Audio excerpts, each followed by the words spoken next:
परमसुखदं केवलं ज्ञानमूर्तिं विश्वातीतं गगनसदृशं तत्त्वमस्यादिलक्ष्यम् एकं नित्यं विमलमचलं सर्वधी साक्षिभूतं भावातीतं त्रिगुणरहितं सद्गुरुं तं नमामि। ॐ सहना भवतु सहनौ भुनक्तु सह वीर्यं करवावहै तेजस्विनावधीतमस्तु मा विद्विषावहै। ॐ शान्ति शान्ति शान्तिः।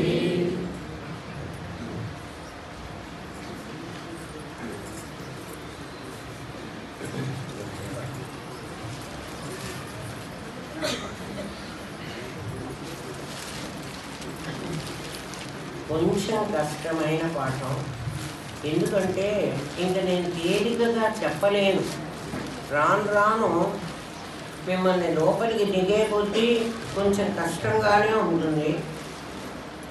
అందులో మీరందరూ ఎటువంటి వాళ్ళంటే మామూలు చదువుకున్న వాళ్ళు. ఇట్లా చెప్పబోయే విషయాలు కొంచెం పీజీ లెవెల్లో చదువుకున్న వాడికైతే ఏ సబ్జెక్ట్ అయినా కాస్త అర్థమయ్యే అవకాశం ఉంది. సైన్స్ అసలే తెలియకుండా ఉండి, సైన్స్ అసలే తెలియదంటే మళ్ళీ మీరు తప్పుగా అర్థం చేసుకోవకండి. మామూలుగానే తెలుసు మీ అందరికీ. అటువంటప్పుడు నేను చెప్పబోయే విషయాలు కొంచెం కఠినంగానే ఉంటాయి. కాస్త శ్రద్ధ పెట్టండి, అది అర్థం కాదు. ఇదివరకు ఇప్పుడు ఎన్నేళ్ళబట్టో నేను చెప్తూ ఉన్నా, మీకు అందరికీ అర్థం కాదు. ఇప్పుడు అర్థం అవుతుంది. కారణం ఏమిటి అంటే చిత్తశుద్ధి ఏర్పడలే. చిత్తశుద్ధి ఏర్పడటం కోసమే మిమ్మల్ని తీర్థయాత్రలకు తీసుకెళ్ళాను, రుద్రాభిషేకాలు చేయించాను. అట్లా దానివల్ల ఏమొస్తుంది అంటే మనసుకు పట్టిన మాలిన్యం పోతుంది. మాలిన్యం పోతే ఆ లోపల ఉన్న మనస్సు చాలా శుద్ధమైనటువంటిది, అది రిసీవ్ చేసుకోగలదు. ఇప్పుడు కొంతవరకు అటువంటి పరిస్థితిలో ఉన్నారు మీరు. ఇప్పుడు అందుకే ఇప్పుడు అర్థమైనట్టుగా ఇదివరకు మీకు ఇట్లా అర్థం కాదా? మీరు విన్నారు, వినలేదని నేను చెప్పటల్లా, కానీ ఇంత క్లారిటీ రాలా. ఇంకా క్లారిటీ రావాలంటే ఇంకా కొంచెం ఏకాగ్రత కావాలి, కొంచెం శ్రద్ధగా వినాలి. నేను చెప్పింది మీకు ఒకవేళ అర్థం కాకపోతే నాకు ఫలానా చోట అర్థం కాలేదు అని అడగండి, నేను మళ్ళీ చెబుతాను, నాకేం ఇబ్బంది లేదు. కానీ నాకు అర్థమైంది అని మీరే అనుకుంటే మాత్రం పొరపాటు పడతారు. మీరు జాగ్రత్తగా ఉండండి. ఎందుకంటే నాకు అర్థమైంది అనుకున్న వాడికి ఇంకా అర్థం చేయించాల్సిన అవకాశం గురువుకు లేదు. నాకు తెలియదు అనుకున్న వాడికి మా గురుదేవుడు ఏం చెప్పేవాళ్ళంటే, నీ జోరే ఖాళీగా ఉంటే, నేను భిక్షం అడుక్కోవడానికి వెళ్ళాను, నాకు నా జోరే ఖాళీగా ఉంది, ఇందులో ఏదైనా పెడతాడు, ఎవడైనా పెట్టేవాడు. దీని నిండా ఉంటే వీడు అడిగినా ఎవడు పెట్టడు. అందుకని గురువుగారు ఏమంటారంటే, మీ బొచ్చ ముందు ఖాళీ చేసుకొని రండి, అది నింపే బాధ్యత నేను పెట్టుకుంటానంటారు. మన ఈగో ఏమనిపిస్తుందంటే, మన అహంకారం నాకు తెలుసు అనిపిస్తుంది. నిజంగా మనకేం తెలియదు. నాకు తెలియదు అని మీరు మొదలు పెట్టుకుంటే మీకు తెలిసే అవకాశం ఉంది. నాకు అన్నీ తెలుసు అనుకున్న క్లాస్లో కూర్చుంటే మాత్రం ఏం తెలియదు. అయితే మేమంతా ఏం తెలియకుండా ఉండాలా అంటే అట్లా ఉంటేనే మంచిది ఒక రకంగా. ఏమ్మా, నాకు ఎన్నో సంవత్సరాల తర్వాత కంచి పరమాచార్య చెప్పారు, దేహం లేని గురువు కూడా నాకు పాఠం చెబుతాడు. అది అందుకోవడానికి నాకు చాలా టైం పట్టింది. మామూలుగా అయితే మనకు ఏదైనా సమస్య వస్తే అది 3 రోజుల లోపల క్లాస్లో పాఠంలో నీకు సమస్య పరిష్కారం అవుతుంది. అంటే మీరు ఏదైనా ప్రశ్న వేసుకుని కూర్చుంటే ఇవాటి పాఠంలోనే దానికి జవాబు వస్తుంది. ఒకవేళ రాకపోతే రేపటి పాఠం, ఎల్లుండి పాఠం, అంటే రేపు ఎల్లుండి మీరు పాఠం చెప్పారు కదా అంటే నెక్స్ట్ క్లాస్ ఎప్పుడు జరిగితే అప్పుడు మీకు దానికి సమాధానం వచ్చేస్తుంది. ఎక్కడ ఫిజికల్గా మనం క్లాస్కి పోతూ ఉంటాం. మనకి లోపల నుంచి పాఠం అందాలంటే ఇంకా చాలా లెవెల్ కావాలి. నాకు లోపల నుంచే అందుతోంది అని మీరు అనుకుంటే భ్రమపడుతున్నారు. నిజంగా మీకు ఇప్పుడే అందదు. మాకు అన్నీ తెలుస్తున్నాయి అని అనుకున్నాను. నాకు అన్నీ తెలుసు అన్నది కూడా అదొక భ్రమే. తెలియదు అమ్మ. అయితే మాకు ఎవ్వరికీ తెలియదు, మీకు ఒక్కడికే తెలుసా అని మీరు అంటారేమో. నా అంత సాధన చేస్తే మీకు కూడా తెలుస్తుంది. మీరు సాధన చేయలేదు, జస్ట్ నేను చెప్పింది వింటున్నారు అంతవరకు. మేము చేస్తున్నామండి అంటే ఏం చేస్తున్నారు? 5 నిమిషాలన్నా చేశారు. ఎవరికి వాళ్ళు సిన్సియర్గా ఉండి మేము చేసుకొని చెప్పండి. ఏం చెయ్యరు. ఇక్కడ పాఠం విని పెడతారు.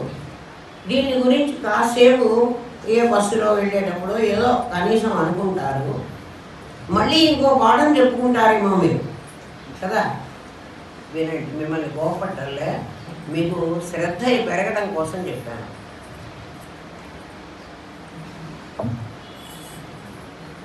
చెప్తాను.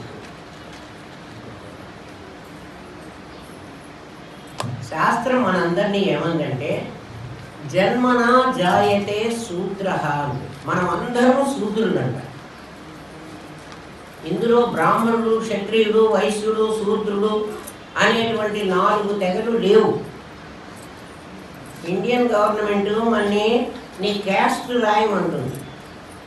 నేను బ్రాహ్మణు, నేను వైశ్య, నేను మాల, నేను మాదిగ, నేను శూద్ర, నేను షెడ్యూల్డ్ క్యాస్ట్, షెడ్యూల్డ్ ట్రైబు, ఇవన్నీ మనం రాసుకుంటున్నాం. ఎందుకు అంటే మనకు ఆ బెనిఫిట్స్ రావాలి. ఏదో గవర్నమెంట్ ఇచ్చేటువంటి ఆ సహకారాలు మనకేదో దొరకాలి అని మనం రాసుకుంటున్నాం. కానీ శాస్త్రం మనందరినీ కూడా శూద్రులు అనేసింది. జన్మనా జాయతే శూద్ర. శూద్రుడు అంటే అర్థం ఏమిటంటే ఏమాత్రం జ్ఞానం లేని వాడు. వాడికి ఏమాత్రం లేదు. మరి ఏముంది వాడికి అంటే ఖావో పీవో మజా ఉడవు, తిను తాగు కదా, నీకు అందినంత వరకు సుఖపడు. నీకు అందినంత వరకు. అందరం దానికి మరి మనం ఏం చేయలేం కదా.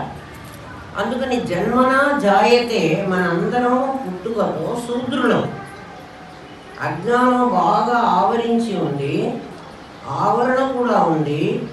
దానివల్ల విక్షేపం కలుగుతోంది. విక్షేపం అంటే ఉన్నది లేనట్టుగాను, లేనిది ఉన్నట్టుగాను కనిపిస్తోంది.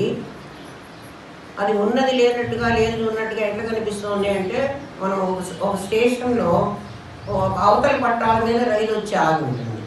మన రైలు కూడా యువతల పట్టాల మీద ఆగి ఉంటుంది. మన రైల్లో పిల్లలు ఉన్నారనుకోండి, మనం కాకుండా అవతల రైలు పోతూ ఉంటే మన రైలే కదిలిందని పిల్లలు అనుకుంటారు. మనం ఏమనుకుంటాం? పోతున్నది అవతల రైలు, నా రైలు కదలటం లేదు అంటే జ్ఞానం కలిగిన వాడికి తన స్థితి తనకు తెలుస్తుంది. జ్ఞానం లేని వాడికి అవతల వాడి స్థితితో తనది కంపేర్ చేసుకుని తనది అలా ఊహించుకుంటాడు. మేము చాలా బీదవాళ్ళమండి, మీ అంత గొప్పవాళ్ళం కాదు అంటారు మన వాళ్ళు కొంతమంది, చాలామంది. చూడండి, అంటే ఎవరితో పోల్చుకుంటున్నావు? నేను ఆ ఎదుర్కొన్న వ్యక్తితో పోల్చుకుంటున్నావు. వాడికి ధనం ఎక్కువ ఉండొచ్చు, నీకు గుణం ఎక్కువ ఉంది, అది నువ్వు అర్థం చేసుకోవటంలా కదా. అంటే నువ్వు వాడిని కేవలం ధనంతోనే కొలుస్తున్నావు. నిన్న చిన్న ఇన్సిడెంట్ మీరు చెప్తాను. నిన్న చాలామంది చూడడానికి వచ్చారు, దర్శనం చేసుకుంటామమ్మా, నమస్కారం పెట్టుకుంటామని. నా దగ్గర ఏవో అమెరికా నుంచి తెచ్చినండి చాక్లెట్ ఉంటే తలా ఒక చాక్లెట్ చిన్న పిల్లలకి ఇచ్చారు. ఆ పిల్లలు పసివాళ్ళు, 3 ఏళ్ళు 5 ఏళ్ళు అట్లాంటి పిల్లలు.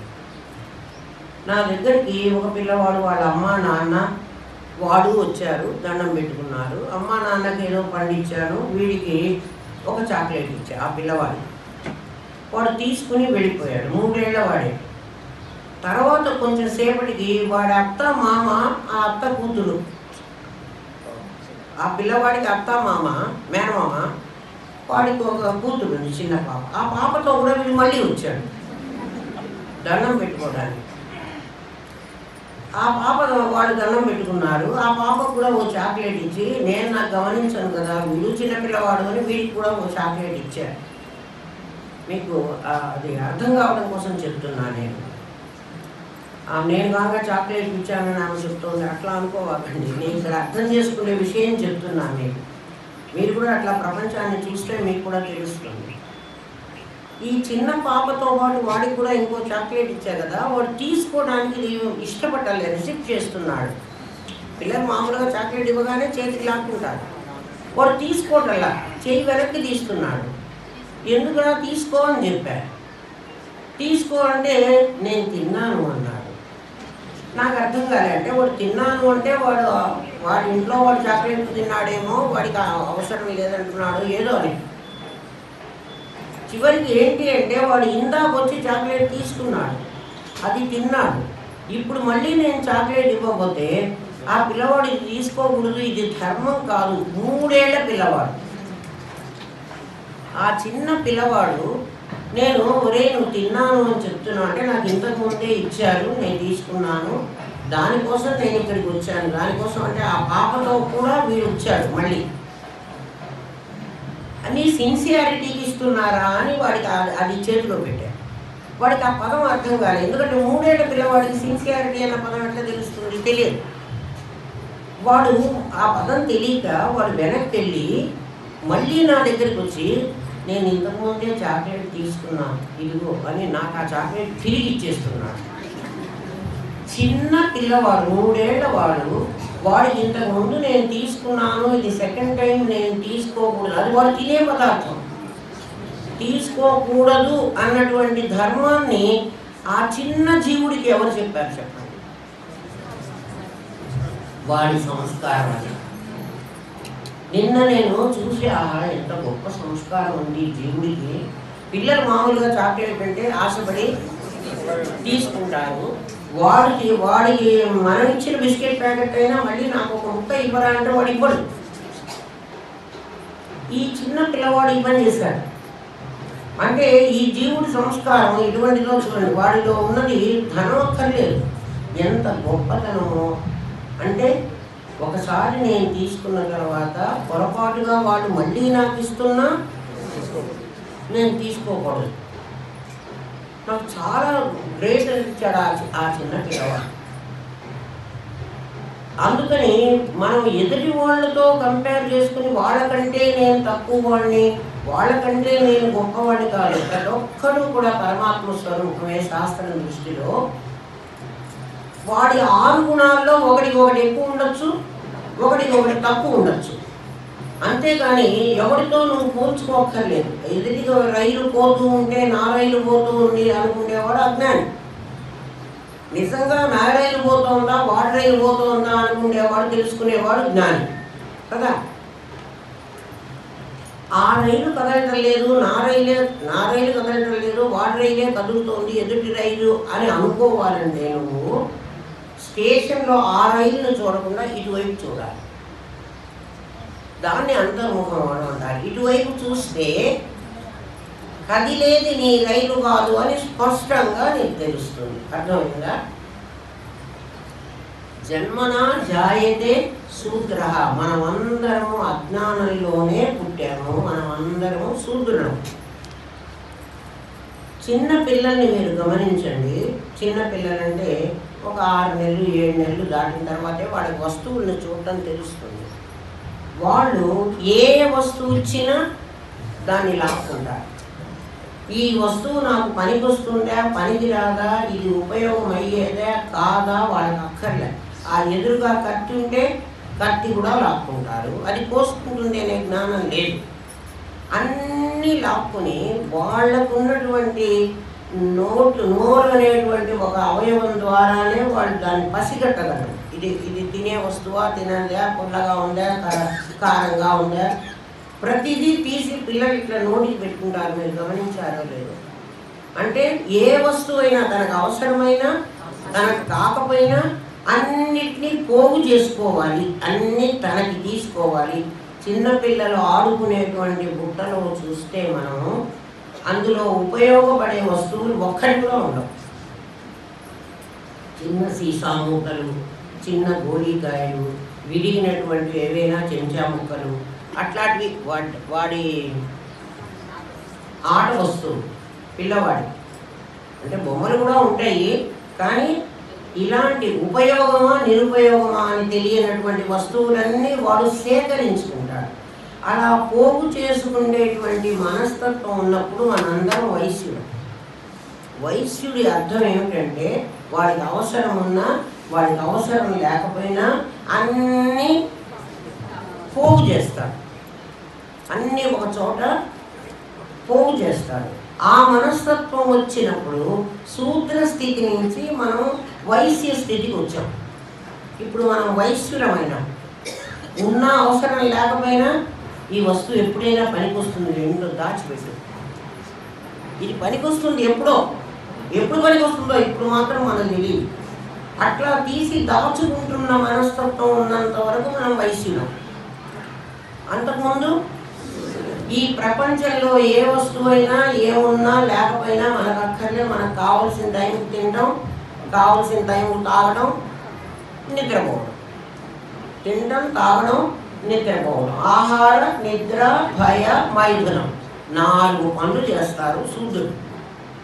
మనం కూడా ఆ పని చేస్తుంటే మనం కూడా అదే.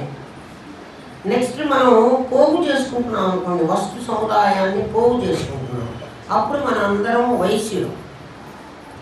అంటే క్షత్రియ శూద్ర జాతి నుంచి మనకి ప్రమోషన్ వచ్చింది, వైశ్యులుగా ప్రమోషన్ వచ్చింది. అప్పుడు మనం ఏం చేసామంటే అన్ని వస్తువులు పోగు చేసుకున్నాం, తీసుకుని లాక్కున్నాం, పారేయ విసరలే. చూడండి, అన్నప్రాసన అప్పుడు పిల్లవాడు ఏం చేస్తాడు, అన్ని వస్తువులు ఉంచుకుంటాడు వాడి దగ్గరికి. అది వైశ్య ప్రవృత్తి. అంతేకాని వైశ్య కులంలో పుడితే వైశ్యులు, బ్రాహ్మణ కులంలో పుడితే బ్రాహ్మణులు కాదు. మనస్సు మనం పరిపక్వ దశ మన కులాన్ని సూచించాలి. పరిపక్వం కాకపోతే మనం ఆ కులానికి చెందలే. నెక్స్ట్ విద్యార్థి దశ. మనం స్టూడెంట్స్గా కాలేజ్కో మనం వెళతాం. చిన్నప్పట్లో వెళ్ళే రోజున మనకి ఏం రాదు, ఏబిసిడీలు మనకు తెలియదు. ఆ టీచర్ మనకు నేర్పిస్తుంది. ఒక్కొక్క విషయాన్ని టీచర్ మనకి చెప్తూ ఉంటే అది మనకు అంతవరకు ఆ జ్ఞానం కలుగుతుంది. అంతకుముందు మనకు ఆ జ్ఞానం లేదు. టీచర్ చెప్పగానే మనకు విషయం అర్థం కాదు. మనం ఏం చేస్తాం, దాన్ని అర్థం చేసుకోవడానికి చాలా ప్రయత్నం చేస్తాం. మనం టీచరు క్లాసులో 100 మందికి పాఠం ఒకటే చెప్తాడు, కానీ ఒకడికి చాలా తేలిగ్గా అర్థమవుతుంది. ఒకడు 90 మార్కులు తెచ్చుకున్నాడు, ఒకడు 80 తెచ్చుకున్నాడు, ఒకడు 50 తెచ్చుకున్నాడు, ఒకడు 10 తెచ్చుకున్నాడు. ఎందుకు వాడికి 10 మార్కులు వచ్చినాయి? టీచర్ వాడికి సరిగ్గా పాఠం చెప్పలేదా? చెప్పాడు, కానీ వాడి బ్రెయిన్ రిసీవ్ చేసుకోవాలి. ఆ జ్ఞానాన్ని మనం రిసీవ్ చేసుకోవడానికి చేసే ప్రయత్నం యుద్ధం చేస్తున్నాం. మనం యుద్ధం చేసి ఒక్కొక్క సబ్జెక్టుని మన కైవసం మన చేతిలోకి తీసేసుకుంటున్నాం. ఒకడు నాకు మ్యాథమెటిక్స్ రాదులా అంటాడు, ఒకడు ఫిజిక్స్ రాదులా అంటాడు. అంటే అంతకుముందు వాడికి ఫిజిక్స్ రాదు, కానీ టీచర్ చెప్పినప్పుడు వాడు అర్థం చేసుకుని ఆ ఫిజిక్స్ని తనది చేసుకున్నాడు. అప్పుడు వాడికి ఆ సబ్జెక్ట్ వచ్చింది. అట్లా ప్రతి సబ్జెక్టుతో మనం పోరాడి దాన్ని మనం అధీనం చేసుకుంటున్నాం. అప్పుడే నేను ఎంఎస్సి ఫిజిక్స్, నేను ఎంఎస్సి మ్యాథ్స్ అని అనడానికి నీకు అధికారం ఉంది.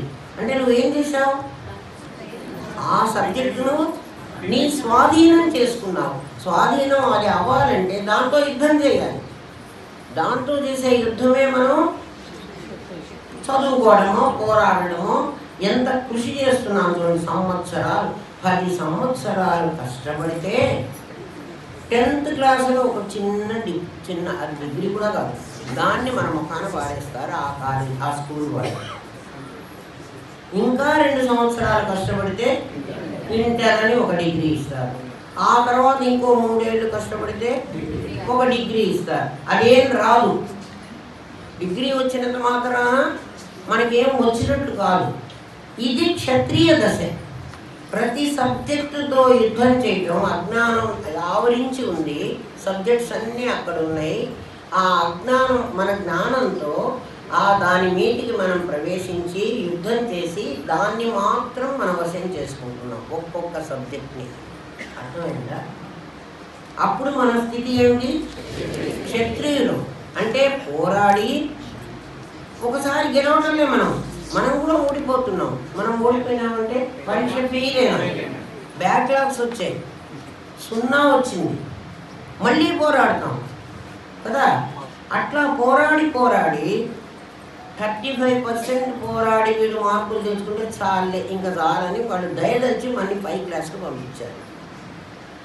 న్యాయంగా అయితే ఆ పేపర్ ఎన్ని మార్కులకి? 100 మార్కులకి. మరి 100 రాకపోతే మనకి ఎన్ని మార్కులు వచ్చినాయో అంత మనం గెలిచినట్టు, మనకు రాని మార్కులు ఓడిపోయినట్టు. ఒక గెలుపు ఓటమి అనేది జరుగుతూ ప్రతి క్షణం ప్రతి నిత్యం మనకి ఎన్నో తెలుస్తున్నాయి, ఎన్నో మనకు తెలియకుండా కూడా పోతున్నాయి. మనకి చాలా తెలియదు, కొన్ని తెలుసు.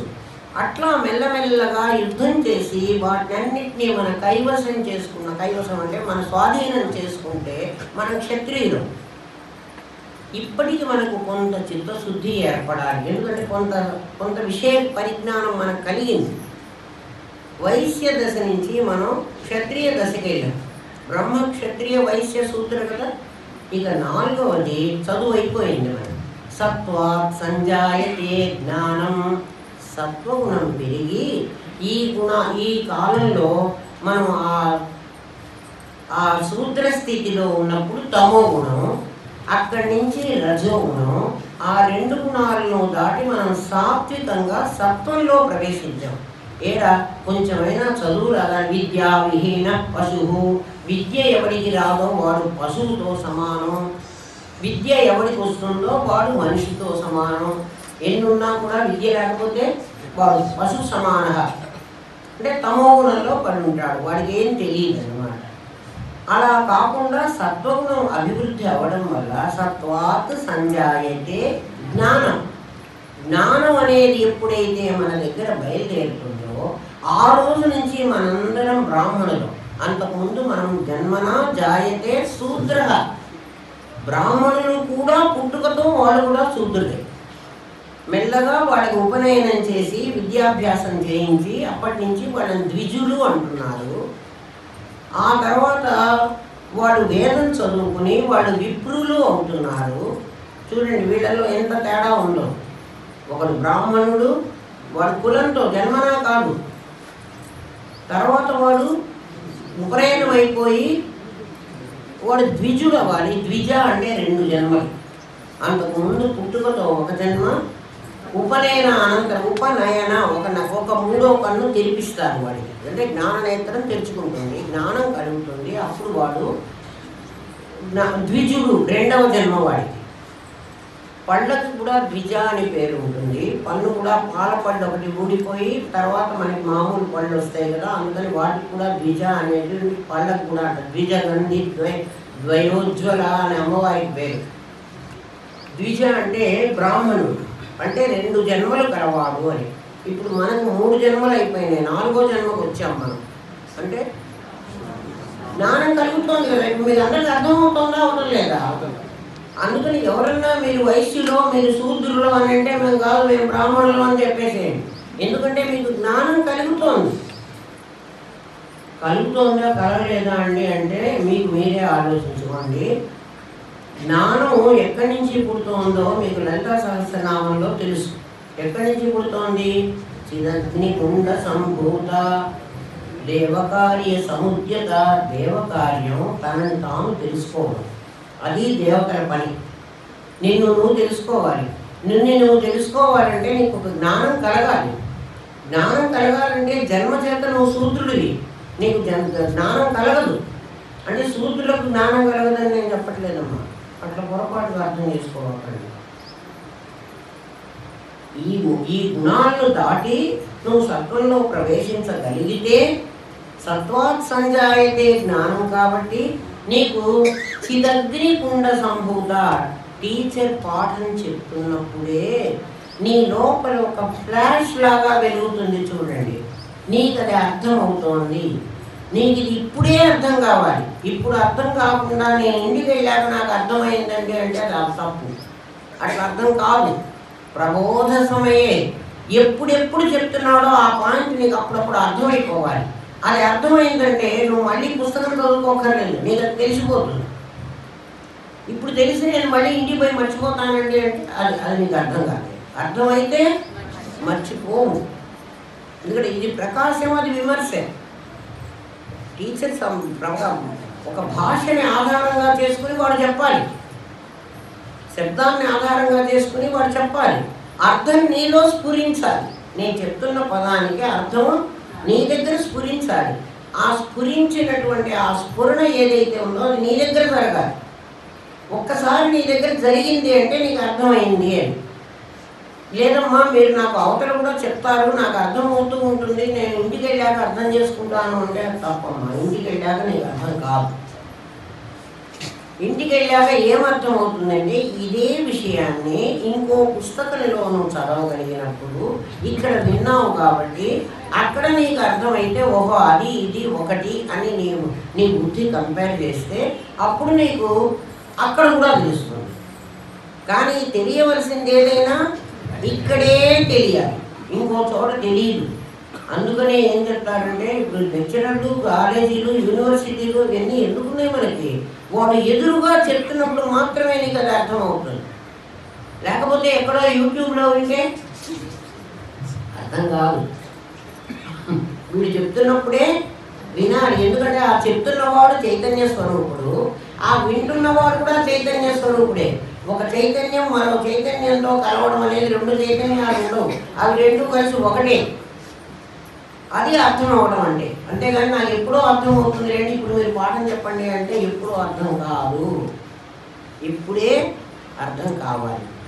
కాబట్టి మనకేమవుతోంది? సత్వాత్ సంజాయతే జ్ఞానం చిదగ్ని కుండ సంభూత అన్నారు. చిదగ్ని కుండం, చైతన్యం అనేటువంటి ఒక అగ్నిగుండం నీలో ఉంది. దాంట్లోంచి ఒక ఫ్లాష్ వస్తూ ఉంటుంది, ఒక మెరుపు తీగలాగా. ఆ మెరుపు తీగ అంటే ఒక ఫ్లాష్, నాకు ఫ్లాష్ వచ్చింది అంటే నాకేదో ఒకటి ఏదో ఒక క్షణంలో నాకు అర్థమైంది అని అంటున్నావే, అది అగ్నిగుండంలో నుంచి పుట్టడం. నిప్పులు చూడండి, ఎవరైనా ఆలోచించండి.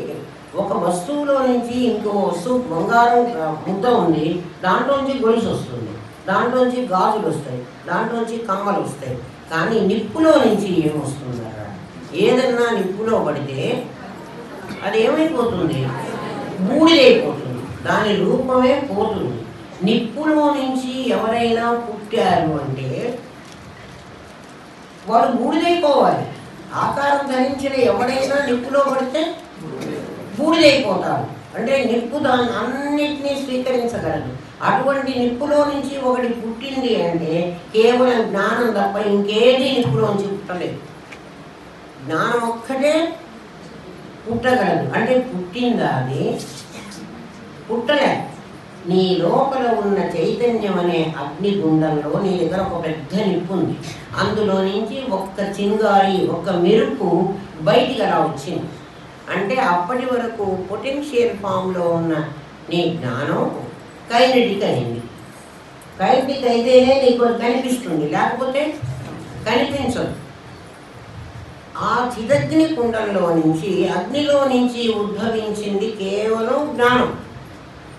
ఆ జ్ఞానం నీకేం చెప్పిందంటే నీ దేహాన్ని, నీ దేహిని ఇద్దరిని వేరు చేయమని చెప్పింది. ఆ జ్ఞానం ఏం చెప్తోంది అంటే నీ దేహం వేరు. ఎప్పుడు నీకు ఈ జ్ఞానం కలుగుతోంది? సత్వం అభివృద్ధి చెంది నువ్వు బ్రాహ్మణుడు అయినప్పుడు మాత్రమే. బ్రాహ్మణుడు అంటే అర్థం బ్రహ్మజ్ఞానం కలిగిన వాడు. ఒట్టిగా బ్రాహ్మణుల వంశంలో పుడితే బ్రాహ్మణుడు కాదు. అంటే ఇప్పుడు మనం అప్లికేషన్ ఫామ్స్లో ఐఎమ్ బ్రాహ్మణి అని రాస్తున్నామే, you are not a Brahmin. నువ్వు వైశ్యుడివి, బ్రాహ్మణుడివి. అది ఎందుకోసం రాసుకుంటున్నావో తెలుసునా? గవర్నమెంట్ ఇచ్చే బెనిఫిట్స్ నువ్వు ఏదో పొందడం కోసమని నువ్వు కులాన్ని మెన్షన్ చేసుకుంటావు. నిజంగా నువ్వు ఆ కులానికి సంబంధించిన వాడివి కావు. దేహాన్ని, దేహిని వేరు చేసేటువంటి ప్రయత్నం ఏదైతే ఉందో దాన్ని మథనం అంటారు. మథనం, మథించు. ఊరికి ఆలోచిస్తాడు నువ్వు దేహానివి కాదు, నువ్వు ఇంద్రియాలు కాదు, నువ్వు మనస్సువి కాదు, నువ్వు బుద్ధివి కాదు, నువ్వు పరమాత్మవి. ఎట్లా నేను పరమాత్మని ఆ పరమాత్మ అసలు ఎక్కడున్నాడు, నాకు ఎట్లా తెలుస్తాడు? ఊరికే మీరు చిలక పలుకులు పలికి నువ్వు దేహం కాదు అంటే నేను టీచర్ చెప్పారు నేను దేహం కాదు అని, గురువుగారు చెప్పారు నేను దేహం కాదుగా. మరి దేహమే కదా ఇప్పుడు నువ్వు కనపడుతున్నావు. ఈ దేహం లేకుండా నేనేమీ చేయలేను కదా. ఈ దేహం నేను కాదు అంటే ఎట్లా కాదని నిర్ణయించుకున్నావు? నీ చిదగ్నిలో నుంచి వచ్చిన జ్ఞానం నీకు ఎలా చెప్పింది? ఒక్క మాట చెప్పండి. మీరు అందరూ దేహం కాదు కదమ్మా, మేము పాఠం చెబుతున్నావు అంటారు. నువ్వు దేహం కాదని నువ్వు నాకు నిరూపించి చెప్పు. చెప్పలేరు. ఎందుకని? నీ అగ్నిగుండంలో నుంచి ఆ ఫ్లాష్ రాలా. చిదగ్నిగుండంలో నుంచి రావాలి. అది ఏమిటి అని? దేహం వేరు, దేహి వేరు. దానికోసం నువ్వు మథనం చెయ్యాలి. ఇంతకుముందు నేను క్షత్రియులుగా ఉన్నప్పుడు ఏం చేశాను? అప్పుడు కూడా మథనమే చేశాను. అప్పుడు యుద్ధమే చేశాను. ఎవరితో? బాహ్య జగత్తుతో. ఈ జగత్తులో దాగి ఉన్నటువంటి విజ్ఞానాన్ని నా సొంతం చేసుకోవడం కోసం నేను ప్రయత్నం చేస్తున్నాను. స్టూడెంట్స్ అందరూ కూడా క్షత్రియులు. ఎందుకని? జ్ఞానాన్ని సంపాదించడం కోసం వాళ్ళు యుద్ధం చేస్తూ ఉన్నారు కదా. బ్రాహ్మణుడు ఏం చేస్తున్నాడంటే ఈ దేహాన్ని దేహి నుంచి వేరు చేయడం కోసం వాడు మథనం చేస్తున్నాడు. ఇది మథనం ఇన్ ద సెన్స్ చిలుకుడు, చిలకడం. మనం పెరుగుని చిలుకుతాం. చిలికితే ఏమొస్తుంది? వెన్న వస్తుంది. ఈ పెరుగును చిలికినప్పుడు ఇది చిలుకుతూ ఉంటే మనకి మొట్టమొదట హారాహరం వస్తుంది. హారాహరంలో మొదటిది నిద్ర. క్షీరసాగరాన్ని మధిస్తే ఏమొచ్చింది? మొట్టమొదట విషం వచ్చింది. ఆ విషాన్ని ఎవరు తిన్నారు? శివుడు తిన్నాడు. అది కథ. ఆ కథ సంకేతం ఏమిటి అంటే క్షీరసాగరాన్ని మధించుకో. ఇది క్షీరసాగరం. సాగరం ఇన్ ద సెన్స్ లోపల చాలా ప్రెషస్ మణులు ఉన్నాయి. చాలా సముద్రం అంటే ఊరికే అట్లా కనపడదు. ఈ నదులన్నీ ఎందుకు ఈ సముద్రాన్ని దగ్గరికి వస్తాయి అంటే నదులన్నీ సముద్రంలో కలుస్తాయి కదా. నదీనాం సాగరో గతి. ఎందుకు నదులు సముద్రంలో ఎందుకు కలవాలి? సముద్రమే వెళ్ళి నదుల దగ్గరికి పోవచ్చు కదా. నదులన్నీ సముద్రం దగ్గరికి ఎందుకు వస్తాయంటే సిరిగల భాగ్యశాలి గడ చేరగ వత్తులు తారుతారే దూరాగ మన ప్రయాసముల కోర్చులు. డబ్బులున్న వాడి దగ్గరికి చాలా దూరం నుంచి కష్టపడి పరిగెత్తుకొని ఈ మనుషులందరూ ఆ డబ్బున్న వాడి దగ్గరికి వెళ్తారట. ఎందుకు అంటే వాడు ఏమి ఇయ్యరు వీళ్ళకి. రత్న నిలయుండని కాదే సమస్త వాహినులు సాగరు చేరుటెల్లా. రత్న నిలయుడు అని కాబట్టి ఉండడం వల్ల వాడి దగ్గర రత్నాలు ఉన్నాయిట. విన్నారట. ఎవరు? నదులన్నీ విన్నాయిట. ఏమని? ఆ సముద్ర గర్భంలో చాలా నిధులు ఉన్నాయి, రత్నాలు ఉన్నాయి అని. సమస్త వాహినులు సాగరు చేరుటెల్లా. సముద్రానికి వచ్చి చాలా దూరం నుంచి కొండలు గుట్టలు దాటి పరిగెత్తుకొని వచ్చి ఈ సముద్రంలో దిగుతాయి. సముద్రంలోకి వచ్చి రత్నాల కోసం వచ్చినటువంటి నదులు అంతకుముందు నీరు తీయగా ఉంటాయి, కలుషితం లేకుండా ఉంటాయి కదా. ఏదో అక్కడ ఆ దారిలో వచ్చేవి ఏమన్నా దాన్ని కలుస్తాయేమో కానీ నీళ్ళు ఎప్పుడు నది నీరు పలుచగా ఉంటుంది. సముద్రపు నీరులాగా ఆ డెన్సిటీ ఉండదు. దాన్ని పలుచగా ఉంటుంది నది నీరు. అంటే అందులో ఇంకా మళ్ళీ మనం ఆర్వో చేసుకుని తాగితే అది వేరే సంగతి. ఆ నదులన్నీ పరిగెత్తుకొని వచ్చి సముద్రంలో చేరి ఏమైపోతాయంటే సముద్రం అయిపోతాయి. ఎందుకు వచ్చారా మీరందరూ అంటేను రత్న నిలయుండని కాదే.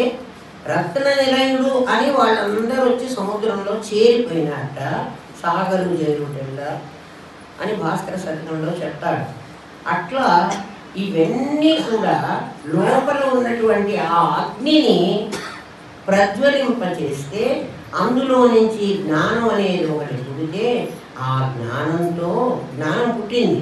హారాహరం వచ్చింది మొట్టమొదట. ఆ జ్ఞానం రావడానికి ముందు హారాహరం వచ్చింది. చిన్నప్పుడు అంటే మొట్టమొదట్లో గురువు గారు మీకు శక్తిపాతం చేసి మంత్రం ఇచ్చి నాయన ఇచ్చేసుకోరా నువ్వు దేహమే కాదురా అని చెప్పినప్పుడు మనం కూర్చుంటే ముందు వచ్చేది నిద్ర. కూర్చోనివ్వదు, నడుము నొప్పి వస్తుంది, శరీరం శర్మంగా శిరస్సు తల ఏకంగా పెట్టి కూర్చోమంటే ఆ పొజిషనే మనకు నచ్చదు. ఎంతసేపు కూర్చున్నా ఏముంది లేదు అంటే దేవతలు రాక్షసులు మధిస్తున్నారు. ఈ మథనం ఏమిటి అంటే అది కథ, దానికి సంకేతం ఇది, ఆ సంకేతార్థం ఇది అన్నమాట.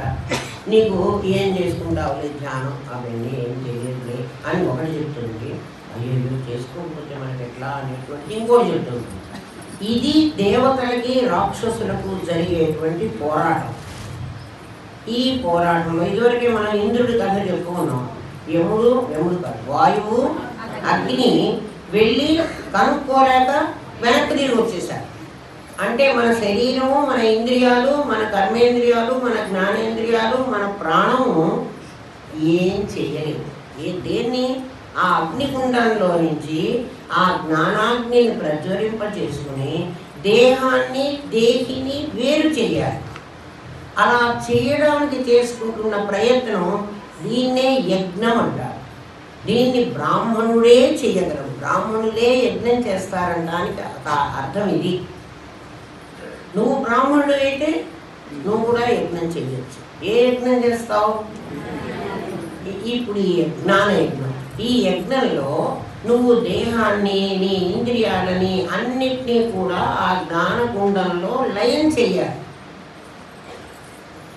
నీకు దేహ భావం నీకు ఉండకూడదు. ఎలా ఉండకూడదు అంటే నదులన్నీ వెళ్ళి సముద్రంలో చేరినప్పుడు నది భావన పోతుంది.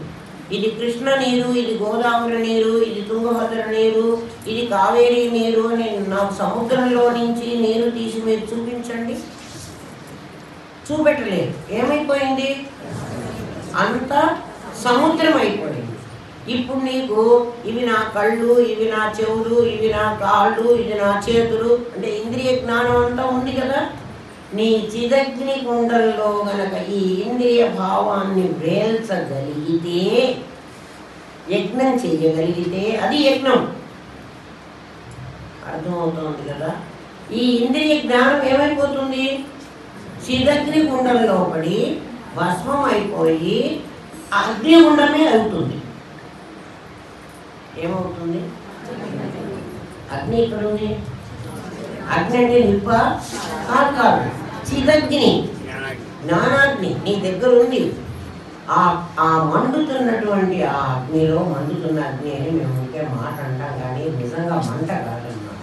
అది తెలివి మన దగ్గరే ఉంది. మన తెలివి చిత్ అనేటువంటి పేరుతో మన దగ్గర ఉంది. ఆ చైతన్య స్ఫురణ, ఆ స్ఫురణలో నీ ఇంద్రియ భావాన్ని హోమం చెయ్యాలి. ఈ చేసే ప్రయత్నాన్ని యజ్ఞం అంటారు. ఆ యజ్ఞం బ్రహ్మార్పణం, బ్రహ్మహవి, బ్రహ్మాగ్నౌ, బ్రహ్మణో హుతం. ఇప్పుడు ఏమైనాడు? నువ్వు బ్రాహ్మణుడివి కదా, నీ దగ్గర ఉన్నది బ్రహ్మాగ్ని కదా, నువ్వు బ్రహ్మార్పణం చేస్తున్నావు. ఎందులో అర్పణం చేస్తున్నావు? మనం ముష్టి ఇన్ని బియ్యం తీసుకెళ్ళి రామార్పణం అని ఇచ్చేస్తాం. అంటే ఎవరికి ఇస్తున్నావు ఈ బియ్యాన్ని? రాముడికి ఇస్తున్నావు. వచ్చింది ఎవడు? బిచ్చగాడు. వాటిలో వచ్చిన వాడు బిచ్చగాడు. నువ్వు పెట్టేది వాడికి బియ్యం, కానీ నువ్వేమంటున్నావు? రామార్పణం అంటున్నావు, లేదా కృష్ణార్పణం అంటున్నావు, లేదా శివార్పణం అంటున్నావు. అంటే శివుడికి అర్పిస్తున్నావు, రాముడికి అర్పిస్తున్నావు. బాగా గమనించండి, ఇవన్నీ మీరు చేస్తున్న పనులు. రాముడు, శివుడు, కృష్ణుడు వీళ్ళందరూ ఎవరమ్మా? శివుడు వీళ్ళందరూ కూడా సగుణ రూపాలు. అవునా? రాముడు ఒక రూపం, ఒక చరిత్రలో ఎప్పుడో ఒకప్పుడు ఉన్నాడు.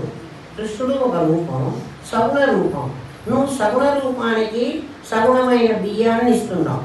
బియ్యమో, జొన్నలో, గోధుమలో నీకు ఏదంటే అది రామార్పణం అని ఇచ్చేస్తున్నావు. ఇక్కడ ఏమిస్తున్నావు? బ్రహ్మార్పణం. నువ్వు రాముడికి కృష్ణుడికి ఇవ్వట్లేదు, బ్రహ్మకి ఇస్తున్నావు. బ్రహ్మ అంటే చతుర్ముఖ బ్రహ్మ కాదు. నీ లోపల అగ్నిగుండంలో ప్రేరణ చేసుకున్నావు, అప్పుడు కదా నువ్వు బ్రాహ్మణుడు అయినావు. ఆ లోపల అగ్నిగుండంలో ప్రేరణ చేసి బ్రహ్మార్పణం దేన్ని అర్పిస్తున్నావు? ఏమిస్తున్నావు? నీ దేహ భావన, నీ జీవ భావన, నీ ఇంద్రియ భావన, నీ మనోభావన, ఇవన్నీ నీకు విడిగా ఉన్నాయి. ఇంతకుముందు గురువుగారు ఏం చెప్పారు? అది నువ్వు కాదు నాయన, ఇది ఇంకోటి, నువ్వు నీ లోపల ఇంకోటి ఉన్నాడు, వాడు నువ్వు అని చెప్తున్నాడు ఆయన. నాకు కనపడుతున్నదేమో ఇదే కనపడుతోంది. నాకేం కనపడుతోంది? దేహం కనపడుతోంది, ఇంద్రియాలు కనపడుతున్నాయి. నా కర్మ, నేను జీవుణ్ణి, నాకు జీవనం కనపడుతోంది, జీవుణ్ణి నేను జీవత్వం కనపడుతోంది కదా. నేను రాట్ అని నాకు తెలియలేదు. నేను ఎవరిని? స్వరాట్. అది చెప్తాను. ఇంకా అది కిందసారి అంత చెప్పలేదు కదా, అది ఇప్పుడు వస్తుంది. అంటే అది రావాలంటే ఇది ముందు రావాలి, ఇది వస్తే అది వస్తుంది. ఇప్పటిదాకా మధించుకున్నాం మనం చాలా చిన్న చిన్నవి. బ్రహ్మార్పణం, బ్రహ్మహవి, బ్రహ్మాజ్ఞౌ, బ్రహ్మణౌ భూతం, బ్రహ్మైవతేన గంతవ్యం, బ్రహ్మకర్మ సమాధిన. అది కదా మనకు తెలుసు కదా. అది ఊరికే బ్రహ్మార్పణం బ్రహ్మహవి అని చదువుకుంటే అయిపోయిందా? ఎక్కడ నువ్వు అర్పణ చేయాలి? నువ్వు ఇప్పుడు యజ్ఞం చేస్తున్నావు. బ్రహ్మార్పణం, బ్రహ్మహవి, బ్రహ్మాగ్నౌ, బ్రహ్మణౌ భూతం, అవన్నీ కూడా బ్రహ్మముగా మారిపోయినాయి. ఏవన్నీ? నీ దేహ భావన, నీ ఇంద్రియ భావన, నీ మనోభావన, నీ జీవ భావన కదా.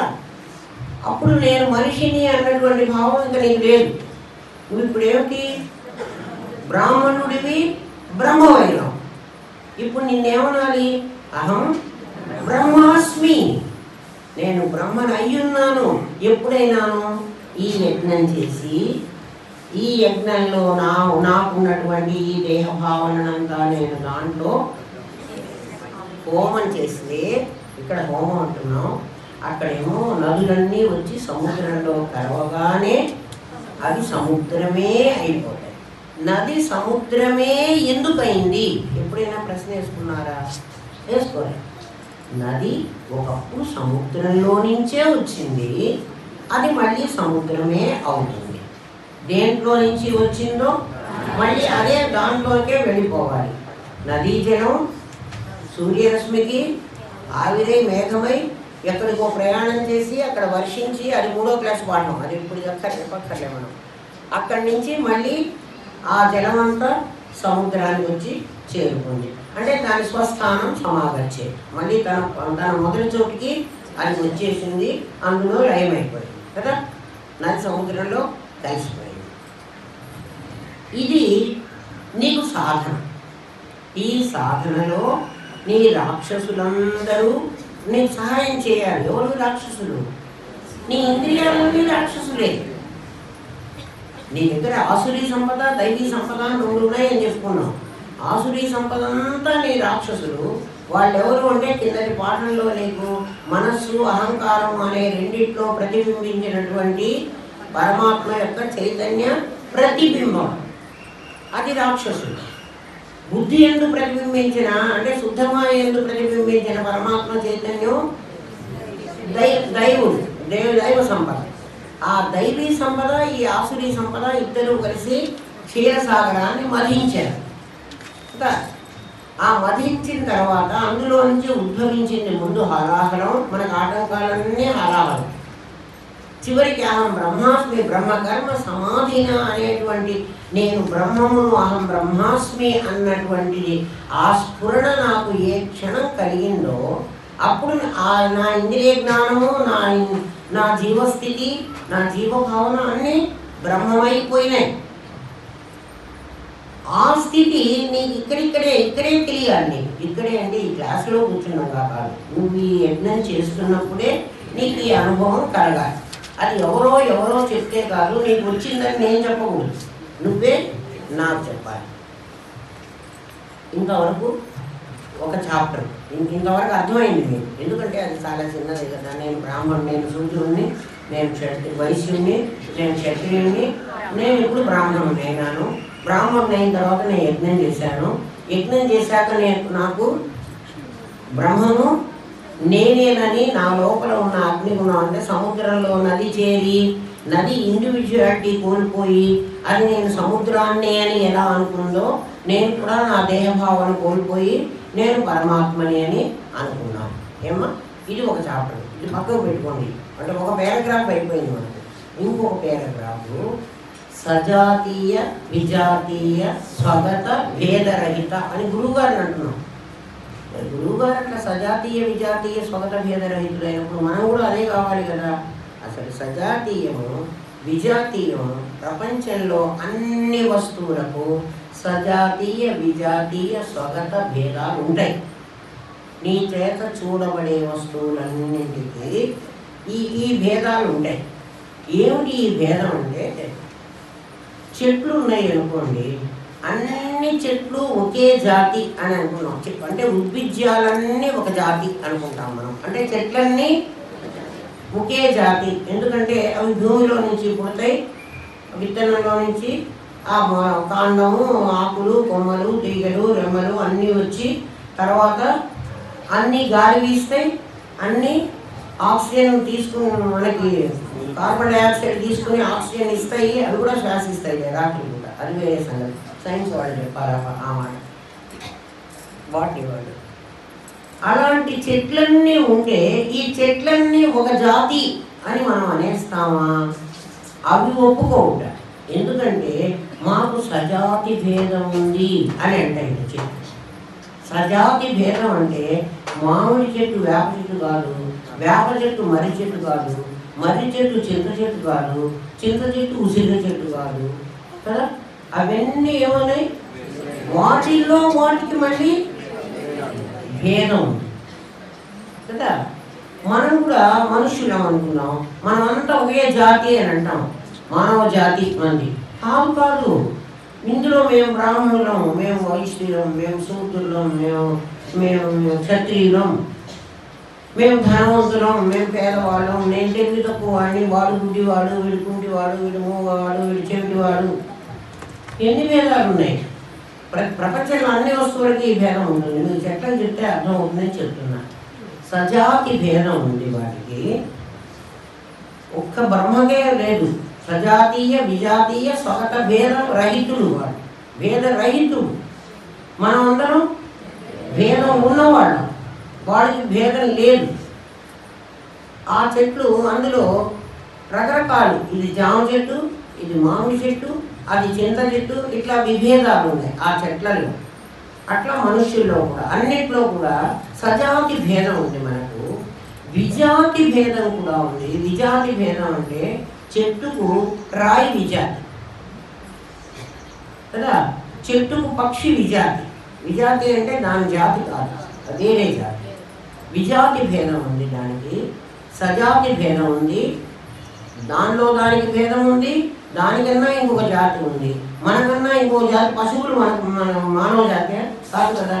పశు జాతి వేరు, మనుష్య జాతి వేరు. మనకి మళ్ళీ విజాతి భేదం కూడా ఉంది. చెట్లకు కూడా విజాతి భేదం ఉంది. ఎందుకంటే మిగిలిన జరాయుజ స్వేదజ అండజాలన్నీ దానికి విజాతే.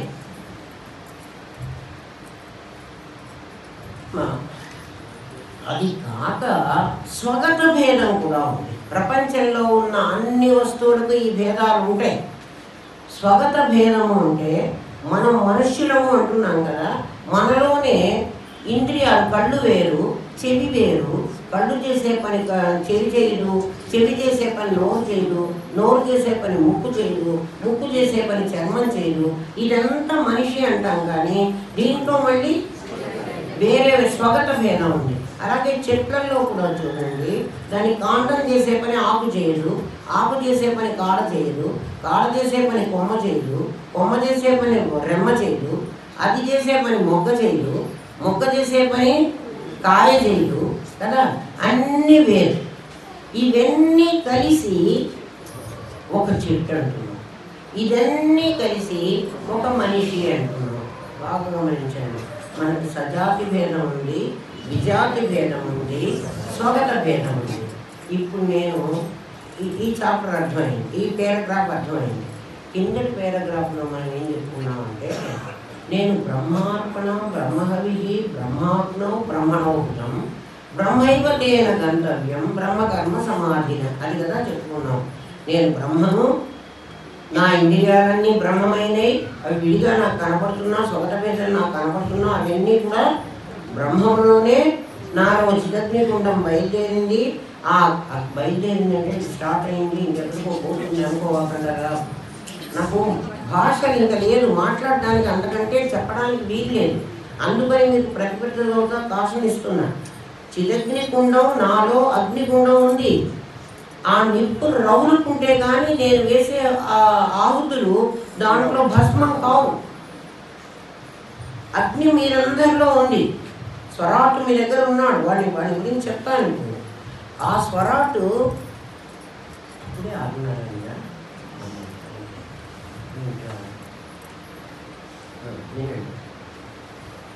రోడ్డుని రోడ్డు మీద కారు నడుస్తూ ఉంటుంది అనుకోండి, బండి నడుస్తూ ఉంటుంది అనుకోండి, ఎద్దు బండి, ఆ గానులు పడి ఇట్లా గుర్తులు పడతాయి. ఆ చోట్లో మట్టి ఒక్కరవారాలు వేసుకుంది కదా. సైకిల్ వెళ్ళింది అనుకోండి, సైకిల్ వెళ్ళినంత మేర సైకిల్ గుర్తు పడుతుంది, పక్కన ఆ మట్టి ఒక్కరవ వేసుకుంది. ఒక రోడ్డు రోలరు దాని మీద వెళ్ళింది అనుకోండి, ఆ రోడ్డు మీద ఎక్కడ ఎత్తు లేవడం పల్లం లేవడం ఉండదు. మనం ఇంతకు ముందంతా సైకిళ్ళ మీద, కార్ల మీద, బండ్ల మీద ప్రయాణం చేసాం. ఇప్పుడు బ్రహ్మార్పణం బ్రహ్మ హవిహి అని ఎప్పుడైతే నువ్వు స్టార్ట్ చేసుకున్నావో మొత్తాన్ని తీసుకెళ్ళి నువ్వు శ్రమం చేస్తున్నావు. జాగ్రత్తగా వినండి, అందుకే చాలా కష్టమైంది. మీకు అర్థమైతే చాలా బాగుంటుంది, అర్థం కావాలి.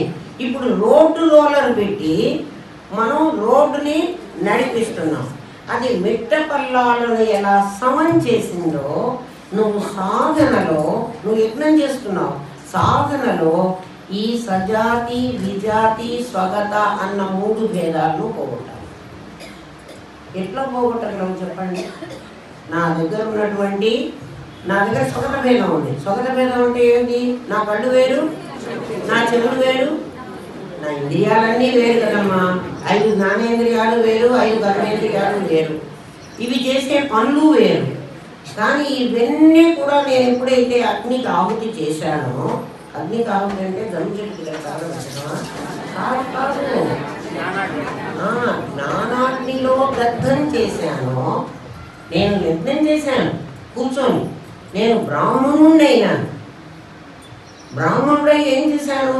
మీరేమి నిప్పులు పెట్టుకోక్కర్లేదు, మీరేమి టెంకాయలు కొట్టక్కర్లేదు, ఏ పని చేయక్కర్లేదు. మీ మంచం మీద మీరు పడుకుని, మా గురుదేవుడు మాకు ఏం చెప్పారంటే కమోడు మీద కూర్చొని అని చెప్పారు. నీకు ఎక్కడా చోట్లేదనుకో, లెట్రిన్ కమోడు మీద కూర్చుంటావు కదా. ఇప్పుడు నేను అడిగట్టుకోలేదని లేదు, నీకు స్నానం అక్కర్లేదు, నీకు కొబ్బరికాయ అక్కర్లేదు, నీకు పువ్వులు అక్కర్లేదు. ఎందుకు కమోడు మీద అని ఎందుకు చెప్పారంటే గురుదేవుడు, అక్కడైతే నిన్ను ఎవరు డిస్టర్బ్ చేయలేదు. నువ్వు ఇంకెక్కడన్నా ఉంటే నిన్ను ఎవరైనా డిస్టర్బ్ చేస్తారు. ఎందుకంటే అసలే నీ దగ్గరే శత్రువులు ఉన్నారు. ఎవరు? రాక్షసులు ఉన్నారు కదా. ఇక్కడ దేవతలు రాక్షసులు రోజు పోరాడి వస్తున్నారు. ఎందుకంటే క్షీరసాగరాన్ని మదిస్తున్నారు వాళ్ళు. మా గురుదేవుడు మాకు అంత చెప్పారు. అంటే నేను ఏ లెవెల్ వరకు నీకు లిబర్టీ ఇచ్చారో ఆలోచించుకోండి మీరే. బ్రహ్మార్పణం బ్రహ్మవిహి అని ఇదంతా నేను పాఠంలో ఒక్క రోజులో చెప్పచ్చు మీకు. ఇది ఒక్క రోజులో సాధ్యమయ్యేది కాదు. మీకై మీరు చేసుకుంటేనే ఇది సాధ్యమవుతుంది. ఈ రోడ్డు రోలర్ ఎప్పుడైతే పెట్టారో మీ ఈ స్వగత భేదం ఉంది, ఈ వేరే భేదం. ఇప్పుడు నాకంటే ఇందాక మనకు వచ్చిన జబ్బేమిటి? ఎదుటివాడిని చూసి వాడిలాగా నేను లేదు, అది కదా. వాడిలాగా అంటే వాడి గుణాన్ని చూసావా, వాడి ధనాన్ని చూసావా, వాడి అందాన్ని చూసావా, వాడి కులాన్ని చూసావా కదా, వాడి స్టేటస్ చూసావా? ఇవి కాదు. ఇవన్నీ ఏమైపోవాలి? రోడ్డు రోలర్తో రోడ్డు దున్నడం కాదు, దాన్ని రోడ్డు రోలర్ నడుపుతున్నావు రోడ్డు మీద. అది అన్నిటినీ సమానం చేసేస్తుంది. ఇక రాళ్ళు లేవు, గుళ్ళు లేవు, దానికి మట్టి లేదు, అన్నిటినీ ఎట్లా అయితే చేస్తుందో సాధనలో సమం. సమం అంటే ఈక్వాలిటీ. అంతకుముందు స్వజాతీయ, విజాతీయ, స్వగత అనే 3 భేదాలు ఉండేవి. ఈ 3 భేదాలను పోగొట్టుకుని అన్నీ సమం. ఇప్పుడు సమమైన స్థితిలో నీకేం కనపడాలి అంటే నీ చిత్తు ఒకటి ఉండాలి, నీ సత్తు ఒకటి ఉండాలి. సత్తు ఎవరు? దేహం. దేహం దేహం. చిత్తు ఎవరు? నీ జ్ఞానం, నీ ఉనికి, నీ ఎరుక. ఉనికి, ఎరుక, నీ ఎగ్జిస్టెన్స్, నీ అపియరెన్స్. నీ ఉనికి ఉండాలి, నీ ఎరుక ఉండాలి. ఈ రెండే ఉండాలి. ఈ రెండిటికే సమ అని పేరు. అంటే ఇది ఈక్వాలిటీ. ఇప్పుడు నిన్ను వలే నీ పొరుగు వాడిని చూడు అని యేసుక్రీస్తు చెప్పాడు. నాలాగా నా పొరుగు వాడిని నేను చూస్తారా? ఎందుకంటే నాకు భేద దృష్టి ఉంది. నా పొరుగు వాడు వేరు, నేను వేరు. మరి సజాతి భేదం ఉంది. వాడు మా కులం వాడు కాదు, వీడు మా కులం వాడు. అంటే ఇక్కడ ఏం చూస్తున్నావు? జాతిని చూస్తున్నావు. వీడు నా కులం వాడు, వీడు వేరే కులం వాడు. మనం చూస్తున్నాం. అది చూడొద్దంటున్నాడు. చూడకుండా ఎట్లుంటావు? నీ మోహం చేయకపోతే నీ దగ్గర ఉన్నవన్నీ సజాతి, విజాతి, స్వగత భేదాలే ఉన్నాయి. నువ్వు ఇప్పుడు హోమం చేసుకోలేదు, నువ్వు బ్రాహ్మణుడు కాలేదు. బ్రాహ్మణుడు అయినా కూడా యజ్ఞం చేయలేదు. చెయ్యనప్పుడు నీకు సమదృష్టి రాదు. పండిత సమదర్శిన అంటే భగవద్గీత ఏముంది? ఎవరిని? సునిచైవ స్వపాకేచ పండిత సమదర్శన. బ్రాహ్మణుడి దగ్గర అంటే పండితుడైనటువంటి బ్రాహ్మణుడు, గోవు, హస్తి, ఇవన్నీ వేరే వేరే ఉన్నాయి. చూడండి, బ్రాహ్మణుడు మనిషికి ప్రతీక, ఉత్తమమైనటువంటి ఒక జాతికి ప్రతీక. బ్రాహ్మణు, గవి, హస్తిని. గోవు, ఆవు పశువుల్లో ఉండేటువంటి ఒకదానికి గొప్పదానికి, పురుకాలు, జంతువులు ఉండేవాడికి. సునిచైవ స్వపాకేచ పండితుడు, కుక్క మాంసం తినేవాడు. వీళ్ళందరినీ సమంగా చూడాలి. ఎట్లా చూస్తావు? నీకు సజాతి, విజాతి, స్వగత భేదం పోతే చూస్తావు. నీకు ఆ భేదం పోకపోతే చూడదు. ఆ భేదం నాకు ఎట్లా పోతుంది? నేను యజ్ఞం చేస్తే పోతుంది. నేను యజ్ఞం ఎలా చెయ్యాలి? బ్రహ్మార్పణం బ్రహ్మహరి కదా, అట్లా నేను యజ్ఞం చెయ్యాలి. ఆ సమం చెయ్యాలంటే నీవు ఎలాంటి యజ్ఞం చెయ్యాలో చెప్తున్నాడు. నీ యజ్ఞం ఎలా ఉండాలో చెప్తున్నాడు.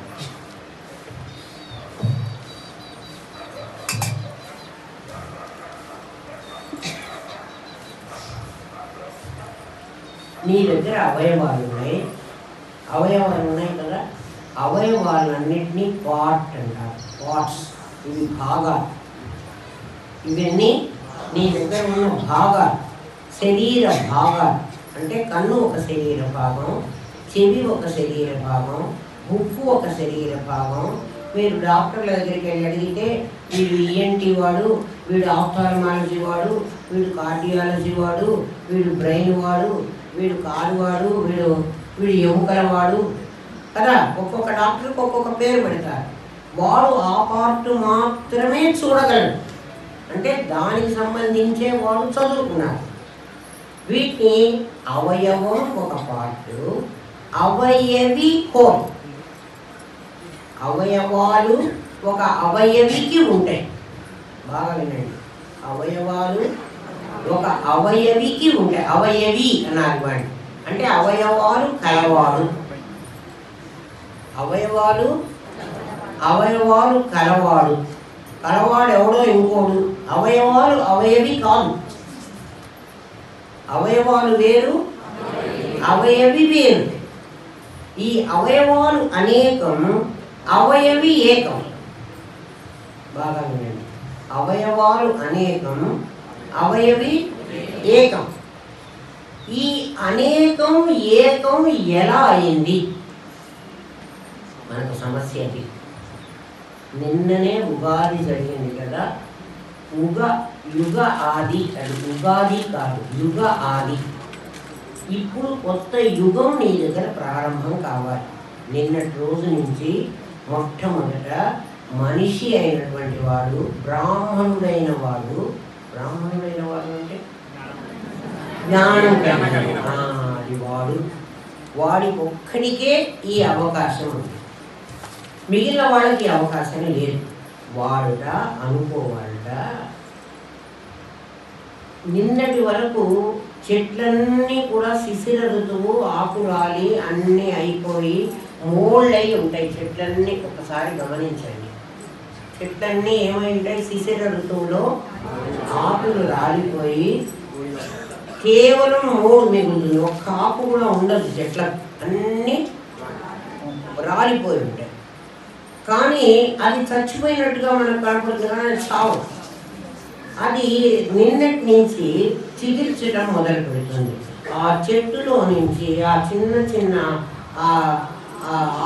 గర్భలు అదేదో కొమ్మల్లో నుంచి ఎక్కడో అట్లా పగిలి ఇంత చిన్న ఆకుపచ్చగా కనపడుతుంది. మీరు చూడండి ఎక్కడి నుంచి వచ్చింది. నీలో నుంచి, చిదగ్నిలో నుంచి అట్లా స్పార్క్ రావాలి. అది నిన్నటి రోజు మొదలు. అది ప్రారంభం అవుతుంది. ఎవరికి? అవయవికి. అది అవయవి. ఎవరు? ఆ చెట్టు. అవయవాలు దానికి కాడ, ఆకులు, పువ్వులు, కాయలు ఇవన్నీ దాని అవయవాలు. అది అవయవి. ఇప్పుడు దాన్ని చూసి మీరు కూడా మీకు అప్లై చేసుకోండి. మీరందరూ అవయవులు. మీకు అవయవాలు ఉన్నాయి. అవయవి వేరు, అవయవాలు వేరు. అవయవాల్లో ఒకదానికి ఏదైనా బాధ కలిగితే అది మాత్రమే పోతుంది. నా కన్నుకి ఏదో ప్రాబ్లం వచ్చింది, కన్ను పోతుంది, నేను పోను. కన్ను పోతుంది, అవయవి పోను. పరమాత్మ దాకా వెళ్ళకండి. ఇక్కడి నుంచి స్టార్ట్ కావాలి సాధన కదా. ఊరికి నేను ఇంద్రియాలు కాదు అంటే నేను ఇంద్రియాలు ఎందుకు కాదు అని అడగను. నేనే కదా చూస్తున్నాను, నేనే కదా వింటున్నాను అంటావా అనవా? నువ్వు ఎందుకు కాదో నీకు తెలియాలి కదా. ముందు విను. ఏమ్మా, ఈ చెట్లలో నుంచి చిగురు రాగానే చైత్ర వైశాఖ మాసాలు ప్రకృతిని చూడు. నువ్వు చూసుకోవడానికి నీకు వీలు లేదు. ఎందుకంటే నీలో చేంజెస్ నీకు అంత తొందరగా తెలియవు. దాంట్లో చేంజెస్ నువ్వు గమనించడానికి వీలవుతుంది. అందులో ఉన్నటువంటి మార్పులు అంటే చెట్లు అట్లంతా మోల్డ్ అయిపోతున్నాయి. శిశిర ఋతువు రాగానే మళ్ళీ చైత్రం రాగానే చిగురుస్తున్నాయి. చెట్టు చిగిర్చే కాలం, దాని పేరు వసంత ఋతువు. అందుకే పువ్వులు, కాయలు, పండ్లు అన్నీ ఇప్పుడు బాగా వచ్చేటువంటి రోజు. అంటే ఇవాళే రాదు. చైత్ర వైశాఖ మాసాలు అది. జ్యేష్ఠ ఆషాఢ మాసాలు నీవు వర్షం వస్తుంది, వర్ష ఋతువు, వాన కురుస్తుంది. అంటే నీకు బోధ తీసుకునేటువంటి కాలం. అందుకే ఆషాఢ మాసంలో గురు పూర్ణిమ వస్తుంది. ఆషాఢ మాసంలో గురువు దగ్గరికి వెళ్ళరా? నువ్వు తయారై ఉన్నావు, యజ్ఞం చేసుకున్నావు, నీ అగ్నిగుణంలో అన్ని ఆహుతులు వేసేసావు, నీ అవయవాలన్నీ వేరు, అవయవి వేరు అన్న జ్ఞానం నీకు కలిగింది. అవయవాలన్నీ రాక్షసులు, అవయవి సముద్రం, క్షీరసాగరం. అవయవి ఇంకా నువ్వు ఇంకా స్వరాట్ దాకా పోలే. జాగ్రత్త గమనించండి. ఇక్కడే చెప్తున్నాను. మీరు ఇంకా పైకి లోపలికి వెళ్ళటల్లా, అంతర్ముఖం కావటల్లా, ఇక్కడే ఉన్నారు, బయటే ఉన్నాము. ఇప్పుడు మనం శూద్ర స్థితిలో లేము. వైశ్యులం కూడా కాదు, క్షత్రియులం కూడా కాదు. మనం బ్రాహ్మణులం అయినాం. యజ్ఞం చేస్తున్నాం కదా. యజ్ఞం చేసి ఒక రోజులో యజ్ఞం చేస్తే ఇదంతా ఆహుతి కాదు కదా. నిరంతరం జరుగుతూ ఉండాలి. అది చెప్తున్నాడు. ఈ అవయవాలన్నీ కంపోజ్ అయ్యాయి. అంటే ఈ ఇంద్రియాలన్నీ, ఈ సెల్స్ అన్నీ అనుకుంటారా? పోనీ అవయవాలనే కంటే సెల్ అంటే మీకు బాగా అర్థమవుతుందని చెప్తున్నాను. మన శరీరంలో కొన్ని కోటాను కోట్ల సెల్స్ ఉన్నాయి. ఇవన్నీ ఒకదానికొకటి ఆకర్షించబడి అతుక్కుని ఉన్నాయి. ఇవి మనం చచ్చిపోతే డీకంపోజ్ అవుతాయి. కంపోజ్, డీకంపోజ్, ఇవి రెండు పదాలు గుర్తు పెట్టుకోండి. అంటే ఇవి అవి అతుక్కున్నాయి, అవి విడిపోతున్నాయి. ఒకదానికొకటి అతుక్కోకపోతే, అవయవాలన్నీ ఒకదానికొకటి అతుక్కుని ఉండకపోతే అవయవి ఉండడు. అవయవాలు అతుక్కుని ఉండకపోతే అవయవి ఉండడు. అవయవి అంటే అవయవాలు కలవాడు, వాడిని అట్లనే అర్థం చేసుకోండి. వాడెవడా, జీవుడా, వాడు దేవుడా, వాడి కథ మన తర్వాత చెప్తాను. ఇప్పుడు ముందు అవయవాలు, అవయవి. ఈ అవయవాలన్నీ కలిసి ఉంటే ఇది ఒక కాంపౌండ్. దీన్ని కాంపౌండ్ అంటారు. అంటే అన్నీ కలిసి ఉన్నాయి. నా దగ్గర కళ్ళు ఉన్నాయి, చెవులు ఉన్నాయి, ముక్కులు ఉన్నాయి, నోరుంది, పళ్ళు ఉన్నాయి, చేతులు ఉన్నాయి, నరాలు ఉన్నాయి, ఎముకలు ఉన్నాయి, అన్నీ ఉన్నాయి. ఈ ఉన్నవన్నీ ఊరికే ఉండడం కాకుండా ఒక చిచ్చక్తితో జోడించుకుని ఉన్నాయి. ఒక చిత్ అనేటువంటి ఒక చైతన్య శక్తి ఎక్కడుంది? నా దగ్గర ఉంది. అది ఏం చేస్తుంది అంటే అది అట్లనే ఉండి ఒక గుండంలాగా ఉండి వీటినన్నిటినీ దగ్గరికి చేర్చి, దగ్గరికి అంటే పక్కపక్క కాదు, అతుక్కునేటట్టుగా ఆకర్షించుకొని, ఒకదాన్నొకటి ఆకర్షించుకొని సెల్స్ అన్నీ కలిసి ఉన్నాయి. కలిసి ఉండడం వల్ల నా శరీరం ఇట్లనే ఉంటుంది. ఎప్పుడైతే ఇది విడిపోతుందో ఆ చైతన్య శక్తి తన శక్తిని ఉపసంహరించుకుంటుంది. చావటం అంటే అంతే. శక్తిని ఉపసంహరించుకుంటే ఇవన్నీ డీకంపోజ్ అవుతాయి. ఇప్పుడు కంపోజ్ అయినాయి, డీకంపోజ్ అవుతాయి. ఎవరైనా చచ్చిన తర్వాత వాడు డీకంపోజ్ అవ్వకముందే మీరు శ్మశానానికి తీసుకెళ్ళండి. వాడు డీకంపోజ్ అయినాడు అనుకో, ఆ చచ్చిన వాడు డీకంపోజ్ అవ్వాలంటే ఈ సెల్స్ అన్నీ విడిపోవాలి. అవి విడిపోతే ఆ చోట్లో ఇంకేదైనా బ్యాక్టీరియా వచ్చి చేరచ్చు. దానివల్ల మీకు కొత్త రోగాలు ఇంకేమైనా రావచ్చు. అందుకని ఏం చేస్తున్నారు, నాయన వాడు చచ్చాడు, వాడిని కూర్చండి, లేకపోతే తగలబెట్టండి, రెండు పనులు చేయండి. వాడిని ఇంట్లో పెట్టుకోవాలండి. ఎంత ఇష్టమైన వాడైనా వాడిని ఇంట్లో ఉంచకూడదు. ఎందుకు ఉంచకూడదు? నిన్నటి వరకు వాడు నాకు చాలా ఇష్టమైన వాడు, వాడు చచ్చిపోయినాడని వాడిని తీసుకుపోయి ఎందుకు తగలబెట్టుస్తారా, కాలుస్తారా? ఎవరిని ఉంచుకోవడానికి వీల్లేదు. ఎందుకు? కారణం ఏమిటి? వైద్య శాస్త్రం ఒప్పుకోదు. వాడు కంపోజ్ అయినాడురా, నీకు పుట్టినప్పుడు వాడు డీకంపోజ్ అవుతున్నాడురా, వాడు విడిపోతున్నాడు. ఏం విడిపోలేదు రండి. మా ఇంటి దగ్గర నేను చాలా శవాలను చూశాను, కళ్ళు ముక్కులు అన్నీ అట్లాగే ఉన్నాయి. కాదు, వాటితో చైతన్య శక్తి పోయింది. ఆ చైతన్య శక్తి ఎప్పుడు పోతుందో అప్పుడు ఏ అవయవాలకి వాటికి వీటికి సంబంధం ఉండదు. ఇప్పుడు సంబంధం ఎట్లా ఉంటుందంటే మీకు చెప్తాను. ఈ వస్తువుని నేను చూడండి అనేటప్పటికీ మీ కన్ను దీని దగ్గరికి వచ్చింది, మీ బ్రెయిన్ వెంటనే ఇది ఫలానా ప్లేట్ అని చెప్పేసింది. అంటే చూసింది కన్ను అయితే బ్రెయిన్ ఎట్లా చెప్పిందంటే అంటే ఈ ఇద్దరికి కనెక్షన్ వర్క్ ఉంది. ఆ చేయిస్తున్న అవయవం కాదు, అక్కడ చైతన్య శక్తి పనిచేస్తుంది. చచ్చిన వాడి కళ్ళ ముందర పెట్టి వాడు అంటాడు, నేను వచ్చానమ్మా నువ్వు లే అని. ఆ కొడుకు వచ్చి అమ్మా నువ్వు లే అని అడిగితే కళ్ళ ముందరికి వచ్చిన వాడి గుండె మీద పడి ఏడుస్తున్నా వాడు లేవడు. ఏమైంది వాడికి? నిన్నటి దాకా చూసి పలకరించాడు కదా, ఇప్పుడు వాడికి ఏం పోయే కారణం ఉంటుంది అంటే వాడి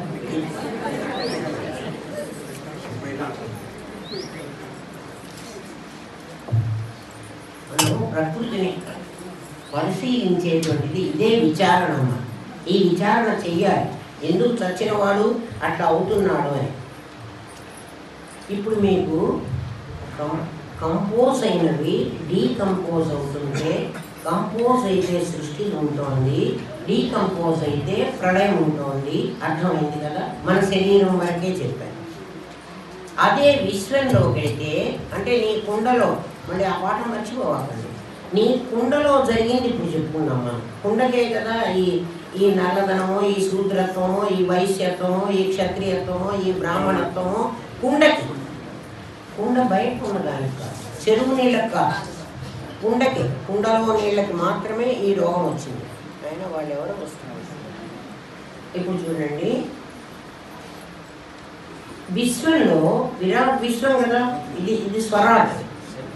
స్వరాట్ గురించి ఇంకా చెప్పాను. ఇది స్వరాట్, అది విరాట్. ఇది వ్యష్టి, అది సమిష్టి. మీకు ఆ పేరు బాగా తెలుసు. ఇది జీవుడు, అది జగత్తు. ఈ జగత్తులో మనకి అవయవాలు ఎలా ఉన్నాయో, అవయవి ఎలా ఉన్నాడో, అలాగే గ్రహాలు, నక్షత్రాలు, గోళాలు, ఇవన్నీ అవయవాలు. ఎవరికి?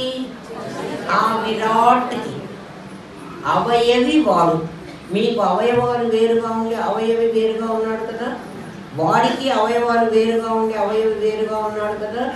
మనకి ఎవరిని సెల్స్ అన్నీ కంపోజ్ అయినాయి కదా, కంపోజ్ అయి నీకు రూపం కనిపిస్తోంది. డీకంపోజ్ అయితే ప్రళయం అంటున్నాము. అక్కడ కూడా కంపోజ్ అయినవి డీకంపోజ్ అవుతున్నాయి. అది ప్రళయం, అది సృష్టి, అది ప్రళయం.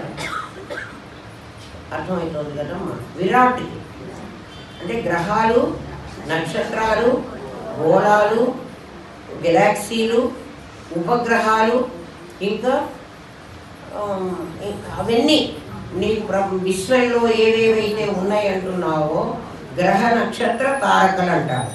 గ్రహాలు, నక్షత్రాలు, తారకలు ఇవన్నీ కూడా అవయవాలు. ఎవరికి? విరాట్ పురుషుడికి. విరాట్ పురుషుడికి అవయవాలు. వాడు అవయవి. ఇప్పుడు నీకు అవయవాలు కనపడుతున్నాయి, నీ అవయవి నీకు కనపడలేదు. వాడికి అవయవాలు కనపడుతున్నాయి, వాడి అవయవి మనకు కనపడాలి. నీకు ఏమని రావాలి అంటే ఆలోచన, ఈ ప్రపంచంలో ఎలా ఇవన్నీ కలుసుకుంటున్నాయి, ఎట్లా ఇవన్నీ విడిపోతున్నాయి. ఇవన్నీ కలుసుకుంటే సృష్టి అన్నాం, ఇవన్నీ విడిపోతే ప్రళయం అంటున్నాం. ఇవి ఎలా కలుసుకుంటున్నాయి, ఎలా విడిపోతున్నాయి? కలుసుకుంటేనే కదా మనకి ఎంబ్రియో, చిన్న ఎంబ్రియో కలుసుకుని అన్ని సెల్స్ కలుసుకుని ఇంత పెద్ద శరీరం వచ్చింది. ఇవన్నీ విడిపోయి చచ్చిపోయినప్పుడు ఆ శ్మశానానికి వెళ్ళి చూస్తే మనకు అర్థమవుతుంది ఇవన్నీ ఎట్లా విడిపోతున్నాయి అని. అట్లా విడిపోతున్నాయి అంటే ఇప్పుడు నువ్వు ఎక్కడి నుంచి ఎక్కడికి వెళ్ళాలంటే ఈ కంపోజ్ అయ్యేటువంటి ఈ కాంపౌండ్ నుంచి, వీటిని కాంపౌండ్ అంటాం. కాంపౌండ్ అంటే కంపోజ్ అయినవి. కంపోజ్ అయినవి అంటే కలిసి ఉన్నవి. ఇవి విడిపోతాయని మీకు అర్థమైంది. వ్యష్టిలోనూ విడిపోతాయి, సమిష్టిలోనూ విడిపోతున్నాయి కదా. వ్యష్టిలో కలిసి ఉంటే సృష్టి, విడిచిపోతే అది కలిసి ఉంటే జననం, విడిపోతే మరణం. సమిష్టిలో కలిసి ఉంటే సృష్టి, విడిపోతే ప్రళయం. బాగా అర్థం చేసుకోండి. కలిసి ఉంటే సృష్టి, విడిపోతే ప్రళయం. ఇప్పుడు ఈ కలిసి ఎందుకు ఉంటున్నాయి, ఎలా ఉంటున్నాయి అని ఇప్పుడు మన సమస్య కదా. అది ఆలోచన ఎవరికి రావాలి? ఈ ఆలోచన బ్రాహ్మణుడికే రావాలి.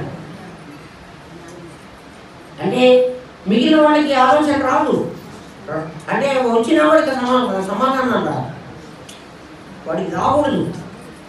ఎందుకని వాడు ఇంకా దానికి రాలేదు. అందుకే బ్రహ్మజ్ఞానం బ్రాహ్మణుడికి అంటే బ్రాహ్మణ ఒక్కడికి బ్రహ్మజ్ఞానం అనే అంటే బ్రాహ్మణ వంశంలో పుడితే అయిపోయిందా వాడికి? కాదమ్మా. బ్రహ్మజ్ఞానం ఎవరికి కలుగుతుంటే వాడు బ్రాహ్మణుడు.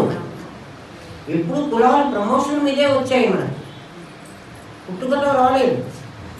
మనం ఆ స్థితికి మనం ఎదిగితే మనం ఆ కులానికి చెందుతాం. మరి మనం ఏ కులంలో ఉండాలో మీరే నిర్ణయించుకోండి, బాగా ఆలోచించుకోండి.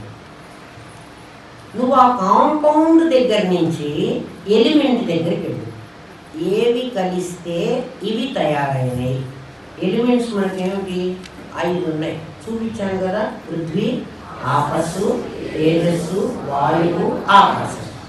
ఈ 5ంటిని అపంచీకృత పంచమహాభూతం అంటారు. అపంచీకృత పంచమహాభూతం. ఈ భూతాలు మనకు కనపడుతున్న భూతాల్లో పృథ్వీ ఒక భూతం. ఈ పృథ్వీ అనేది కంపోజ్ అయి ఉన్నది. ఇది డీకంపోజ్ ఎలా అవుతుంది ఒకసారి ఆలోచించండి. కంపోజ్ అయి ఉన్నది, నేను ఇట్లా చేయి చూపిస్తున్నానంటే కలిసి ఉన్నది, ఇది విడిపోతుంది. విడిపోతే పృథ్వీ లేదు. ఈ కలిసి ఉన్నటువంటి ఈ పృథ్వీ అణువులను విడదీయాలి. ఎవరు విడదీయగలరు అంటే నీళ్లు విడదీయగలరు. అందుకే పృథ్వీ ఆపస్సులో, ఆపస్సు తేజస్సులో, తేజస్సు వాయువులో, వాయువు ఆకాశంలో, ఆకాశం పరమాత్మలో లయమవుతుంది. ఈ మాట శ్రవణం క్లాస్లో విన్నాం మనం, కానీ ఇట్లా అర్థం కాలేదు. నిధిధ్యాసనకి శ్రవణానికి తేడా. నిధిధ్యాసన క్లాస్లో నీకు ఇట్లా అర్థం కావాలి. అందుకే అమ్మ అర్థమైందా అర్థమైందా అని అడుగుతూ ఉంటారు. అయింది అని అనుకుంటున్నారు మీరు, అయింది అని అనవాకండి, మీకు అవ్వలేదు, చేసుకుంటున్నాం అనండి. అర్థం చేసుకుంటున్నాం, ప్రయత్నిస్తున్నాం. అంతేకాదు నాకు అర్థమైంది అంటే తప్పమ్మా, మీకు అర్థం కాలేదు అంటే మిమ్మల్ని మీరు మోసం చేసుకోండి. అట్లా అని మాకు అర్థమయ్యి కూడా మేము కాలేదని చెప్పమంటే అర్థం అట్లా వాకండి కదా. ఇవన్నీ మాకు తెలుసు అని మీరు అంటున్నారు. మీరు లోపల చాలా మందికి ఇప్పుడు ఉంది, ఇవన్నీ మాకు తెలుసు కదా, పృథ్వీ ఆపోజిట్లో ఏమవుతుందని మాకు తెలుసు. మీకేం తెలుసు?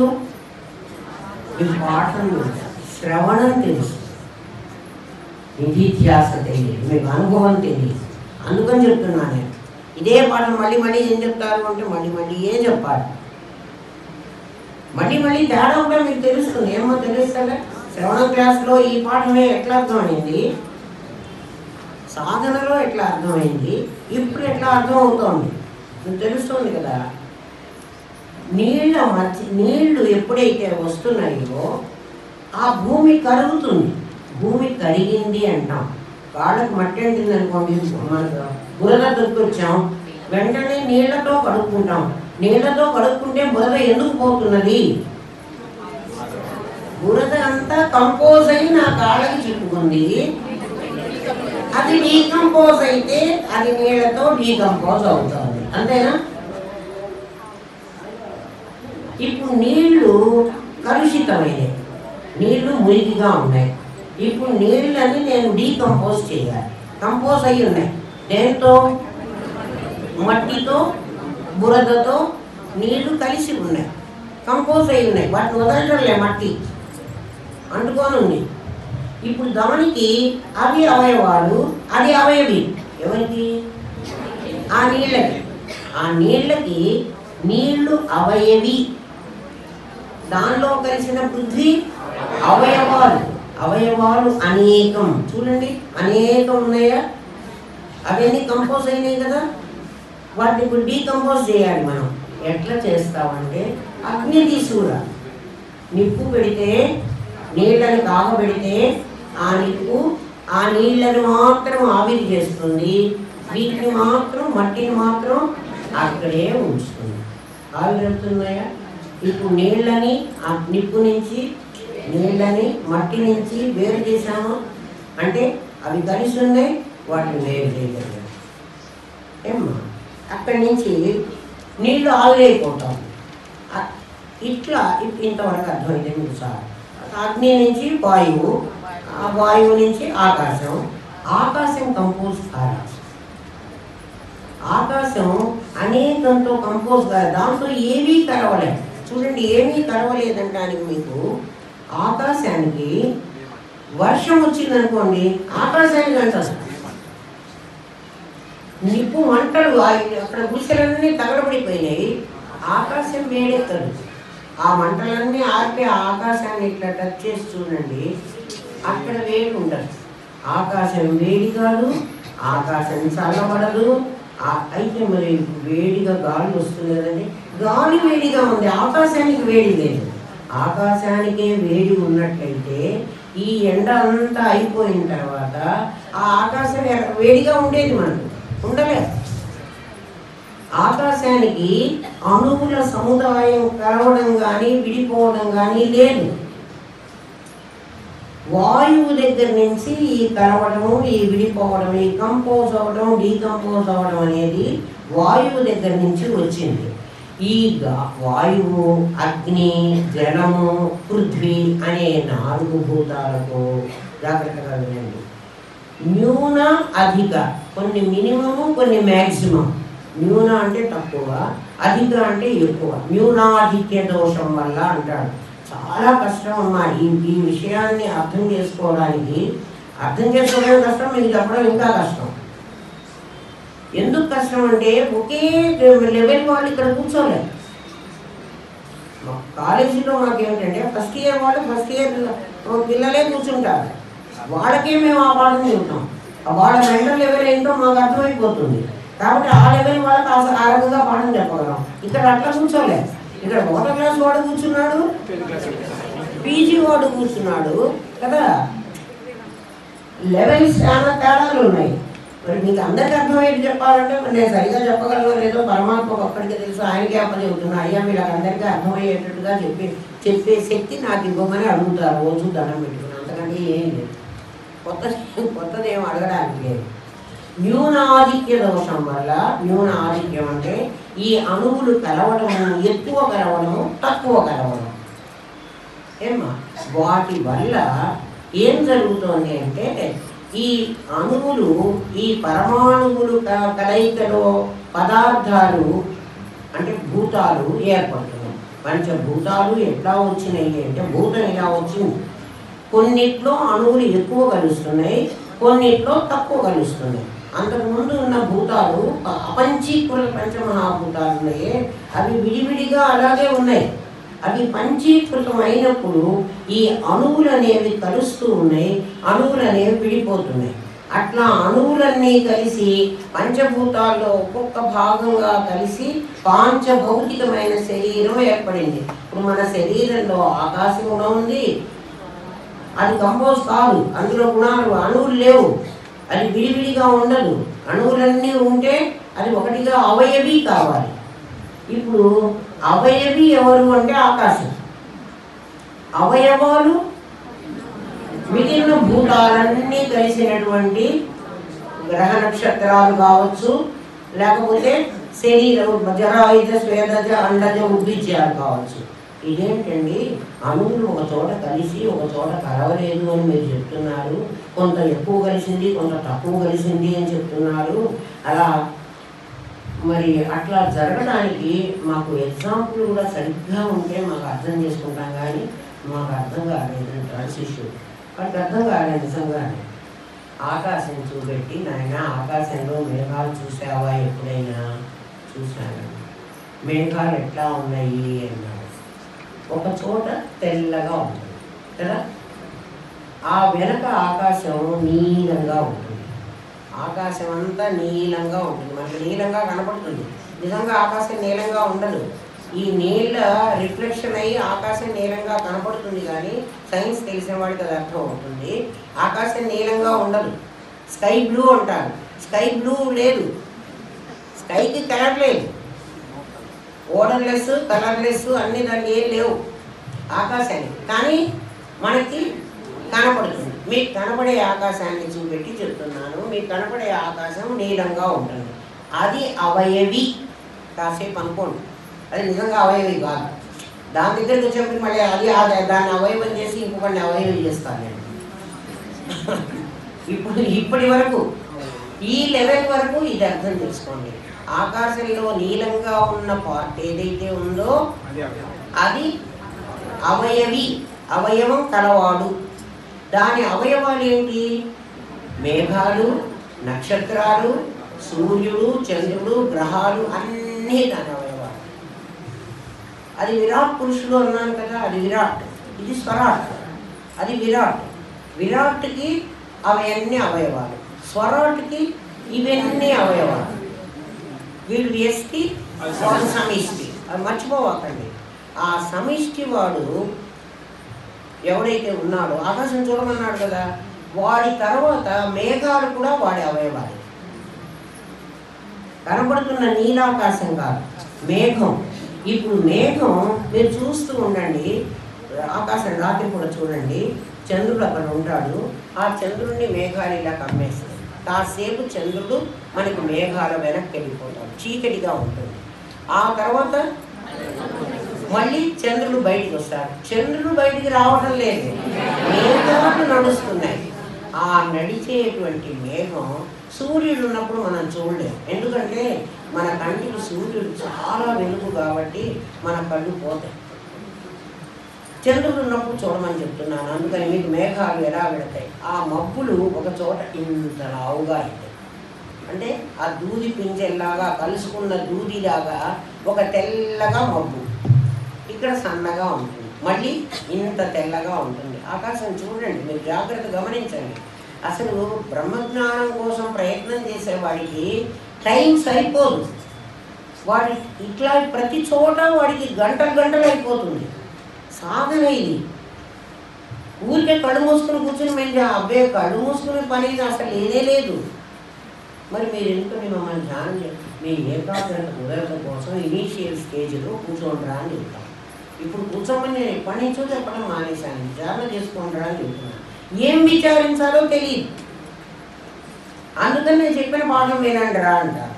విన్నామంటారు. ఒకసారి వింటే చాలదు, మీకు స్వంతం కావాలి. ఆ స్వంతం అయ్యేదాకా మీరు ఏం అవస్థపడతారో పడండి, నాకేం ఇబ్బంది. ఆకాశాన్ని ఇలా చూస్తూ ఉండండి. రవీంద్రనాథ్ ఠాగూర్ అదే చెప్పాడు, ఆకాశాన్ని చూడండి మీకు అమ్మవారు అయ్యవారు ఇద్దరు తెలిసిపోతారు. ఆకాశాన్ని చూస్తే ఎలా తెలుస్తారా, గురువు చెప్పకపోతే తెలియదు. ఇది ఏం చెయ్యాలో మనకు అర్థం కాదమ్మా, అది గురువే చెప్పాలి. గురువు ఓపెన్ అప్ అయ్యి నాయన నేనేం దాచుకోను, నీకు అన్నీ చెబుతాను అని చెప్తే మనం ఏకాగ్రతగా వింటే అప్పుడు అర్థం అవుతుంది. లేకపోతే అర్థం కాదు. గురువు చెప్పకపోయినా అర్థం కాదు, మనం సరిగ్గా వినకపోయినా అర్థం కాదు. అందుకని 1-10 సార్లు వినమంటాం. ఇప్పుడంటే క్యాసెట్లు ఉన్నాయి కాబట్టి మీకు వినే అవకాశం ఉంది. మాకు ఆ అవకాశం కూడా ఉండేది కాదు, మా కాలంలో లేవు. మరి ఆకాశంలో మేఘాలన్నీ మీరు చూస్తూ ఉండగానే కంపోజ్ అవుతున్నాయి, డీకంపోజ్ అవుతున్నాయి. అది గమనించండి మీరు. ఎందుకు అవి కంపోజ్ అయినాయి, ఎందుకు అవి డీకంపోజ్ అవుతున్నాయి? విడిపోతున్నాయి కదా. ఇప్పుడు ఏనుగులాగా పెద్ద ఆ తెల్ల మేఘం కనపడుతుంది. మనం చూస్తూ చూస్తూ ఉండగానే అది కరిగిపోతూ ఉంటుంది. ఆ చంద్రుడి కాంతిలో మీరు చూస్తూ ఉండండి, అది చిన్న చిన్న ముక్కలుగా అయిపోతుంది. అది ఎలా ముక్కలవుతోంది, ఆ పైన ఎవరున్నాడు, దాన్ని ఎలా విభజించేవాడు, కంపోజ్ చేసి డీకంపోజ్ చేసేవాడు అక్కడ ఎవడైనా ఉన్నాడా? వేసుకోండి, అక్కడ మనిషి లేడు. అవి కంపోజ్ అవ్వడం, డీకంపోజ్ అవ్వడం అనేటువంటి క్రియ జరుగుతోంది. గమనించండి, అక్కడ ఏం జరుగుతోంది? క్రియ జరుగుతోంది. క్రియ జరగాలంటే ఏముండాలి? క్రియాశక్తి ఉండాలి. ఇచ్ఛాశక్తి జ్ఞానశక్తిలో మీకు భూతాలతో సంబంధం లేదు, క్రియాశక్తిలోనే సంబంధం ఉంది. క్రియాశక్తిలో ఏమవుతుందంటే అణువులన్నింటినీ చేర్చడానికి, అణువులన్నింటినీ విడదీయడానికి ఎవడో ఒకడు పని చేయాలి. వాటికి అవి, ఎందుకంటే అవి భూతాలు కదా, భూతం జడం కదా. జడమైనటువంటి భూతం తనకై తను కలుసుకోవడం, తనకై తను విడిపోవడం చేయలేదు. మన దగ్గర అన్నీ అణువులు, సెల్స్ అన్నీ ఉన్నాయి కదా.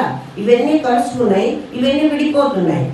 ఇవి ఎట్లా కలుసుకుంటున్నాయి, ఎట్లా విడిపోతున్నాయి ఇక్కడ మీకు చూపించడానికి నాకు సాధ్యం కాదు. ఎందుకంటే ఇక్కడ విడిపోవడం మనం చచ్చినప్పుడే జరుగుతుంది.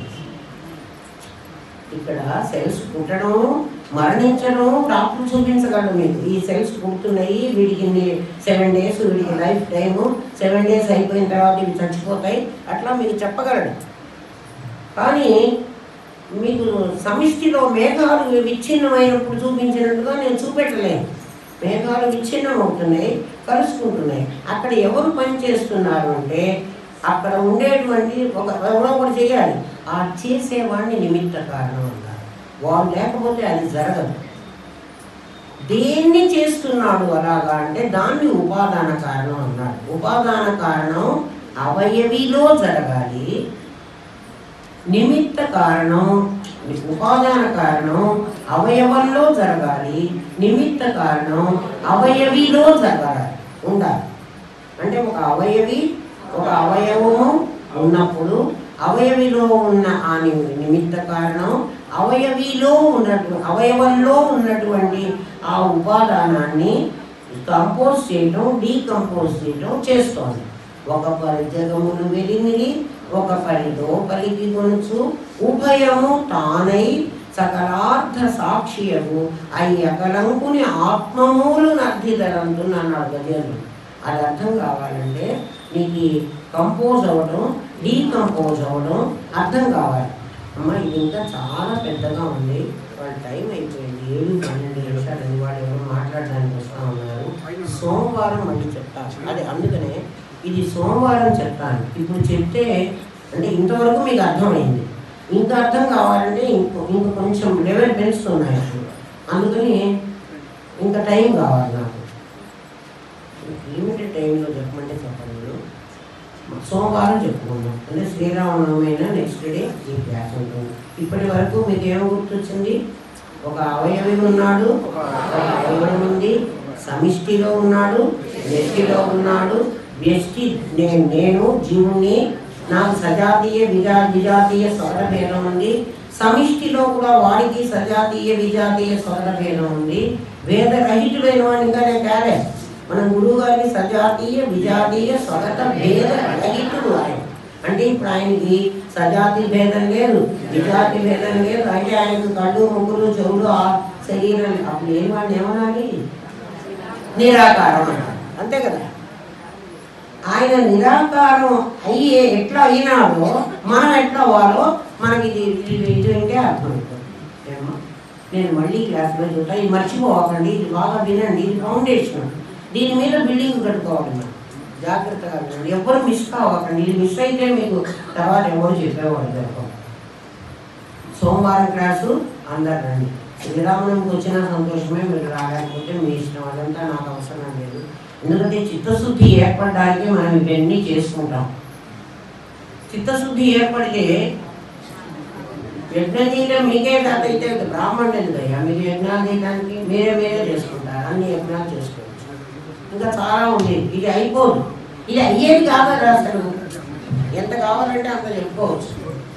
వినేవాడికి ఓపిక ఉండాలి, చెప్పేవాడికి అంతకంటే ఓపిక ఉండాలి, అంతకంటే ఇవ్వండి. మాకు తెలుసు అని మాత్రం అనుకోవాలి. ఇదంతా మీకు తెలియదు అని అనుకుని వినండి.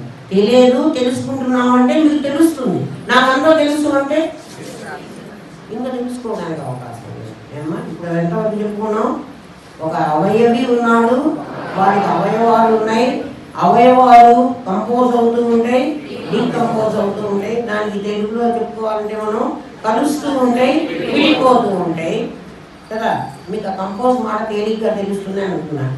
ఇవన్నీ అనేకం, అది ఏకం కదా.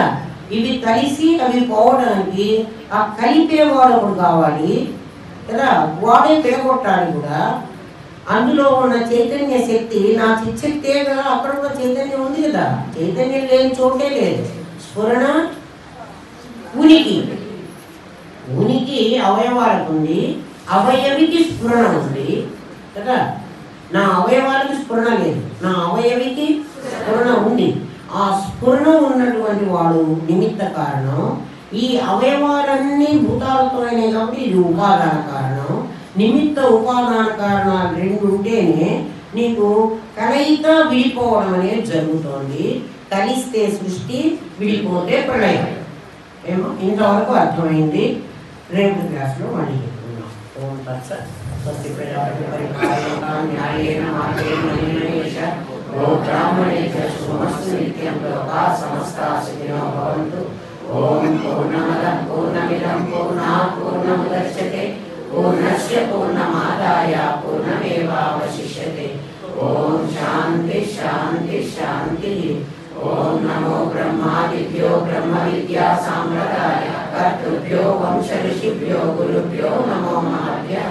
సర్వోపద్రవరహిత ప్రజ్ఞానఘనః ప్రత్యగర్తో బ్రహ్మైవాహమస్మి బ్రహ్మైవాహమస్మి బ్రహ్మైవాహమస్మి. మన నంద్యాల వాళ్ళ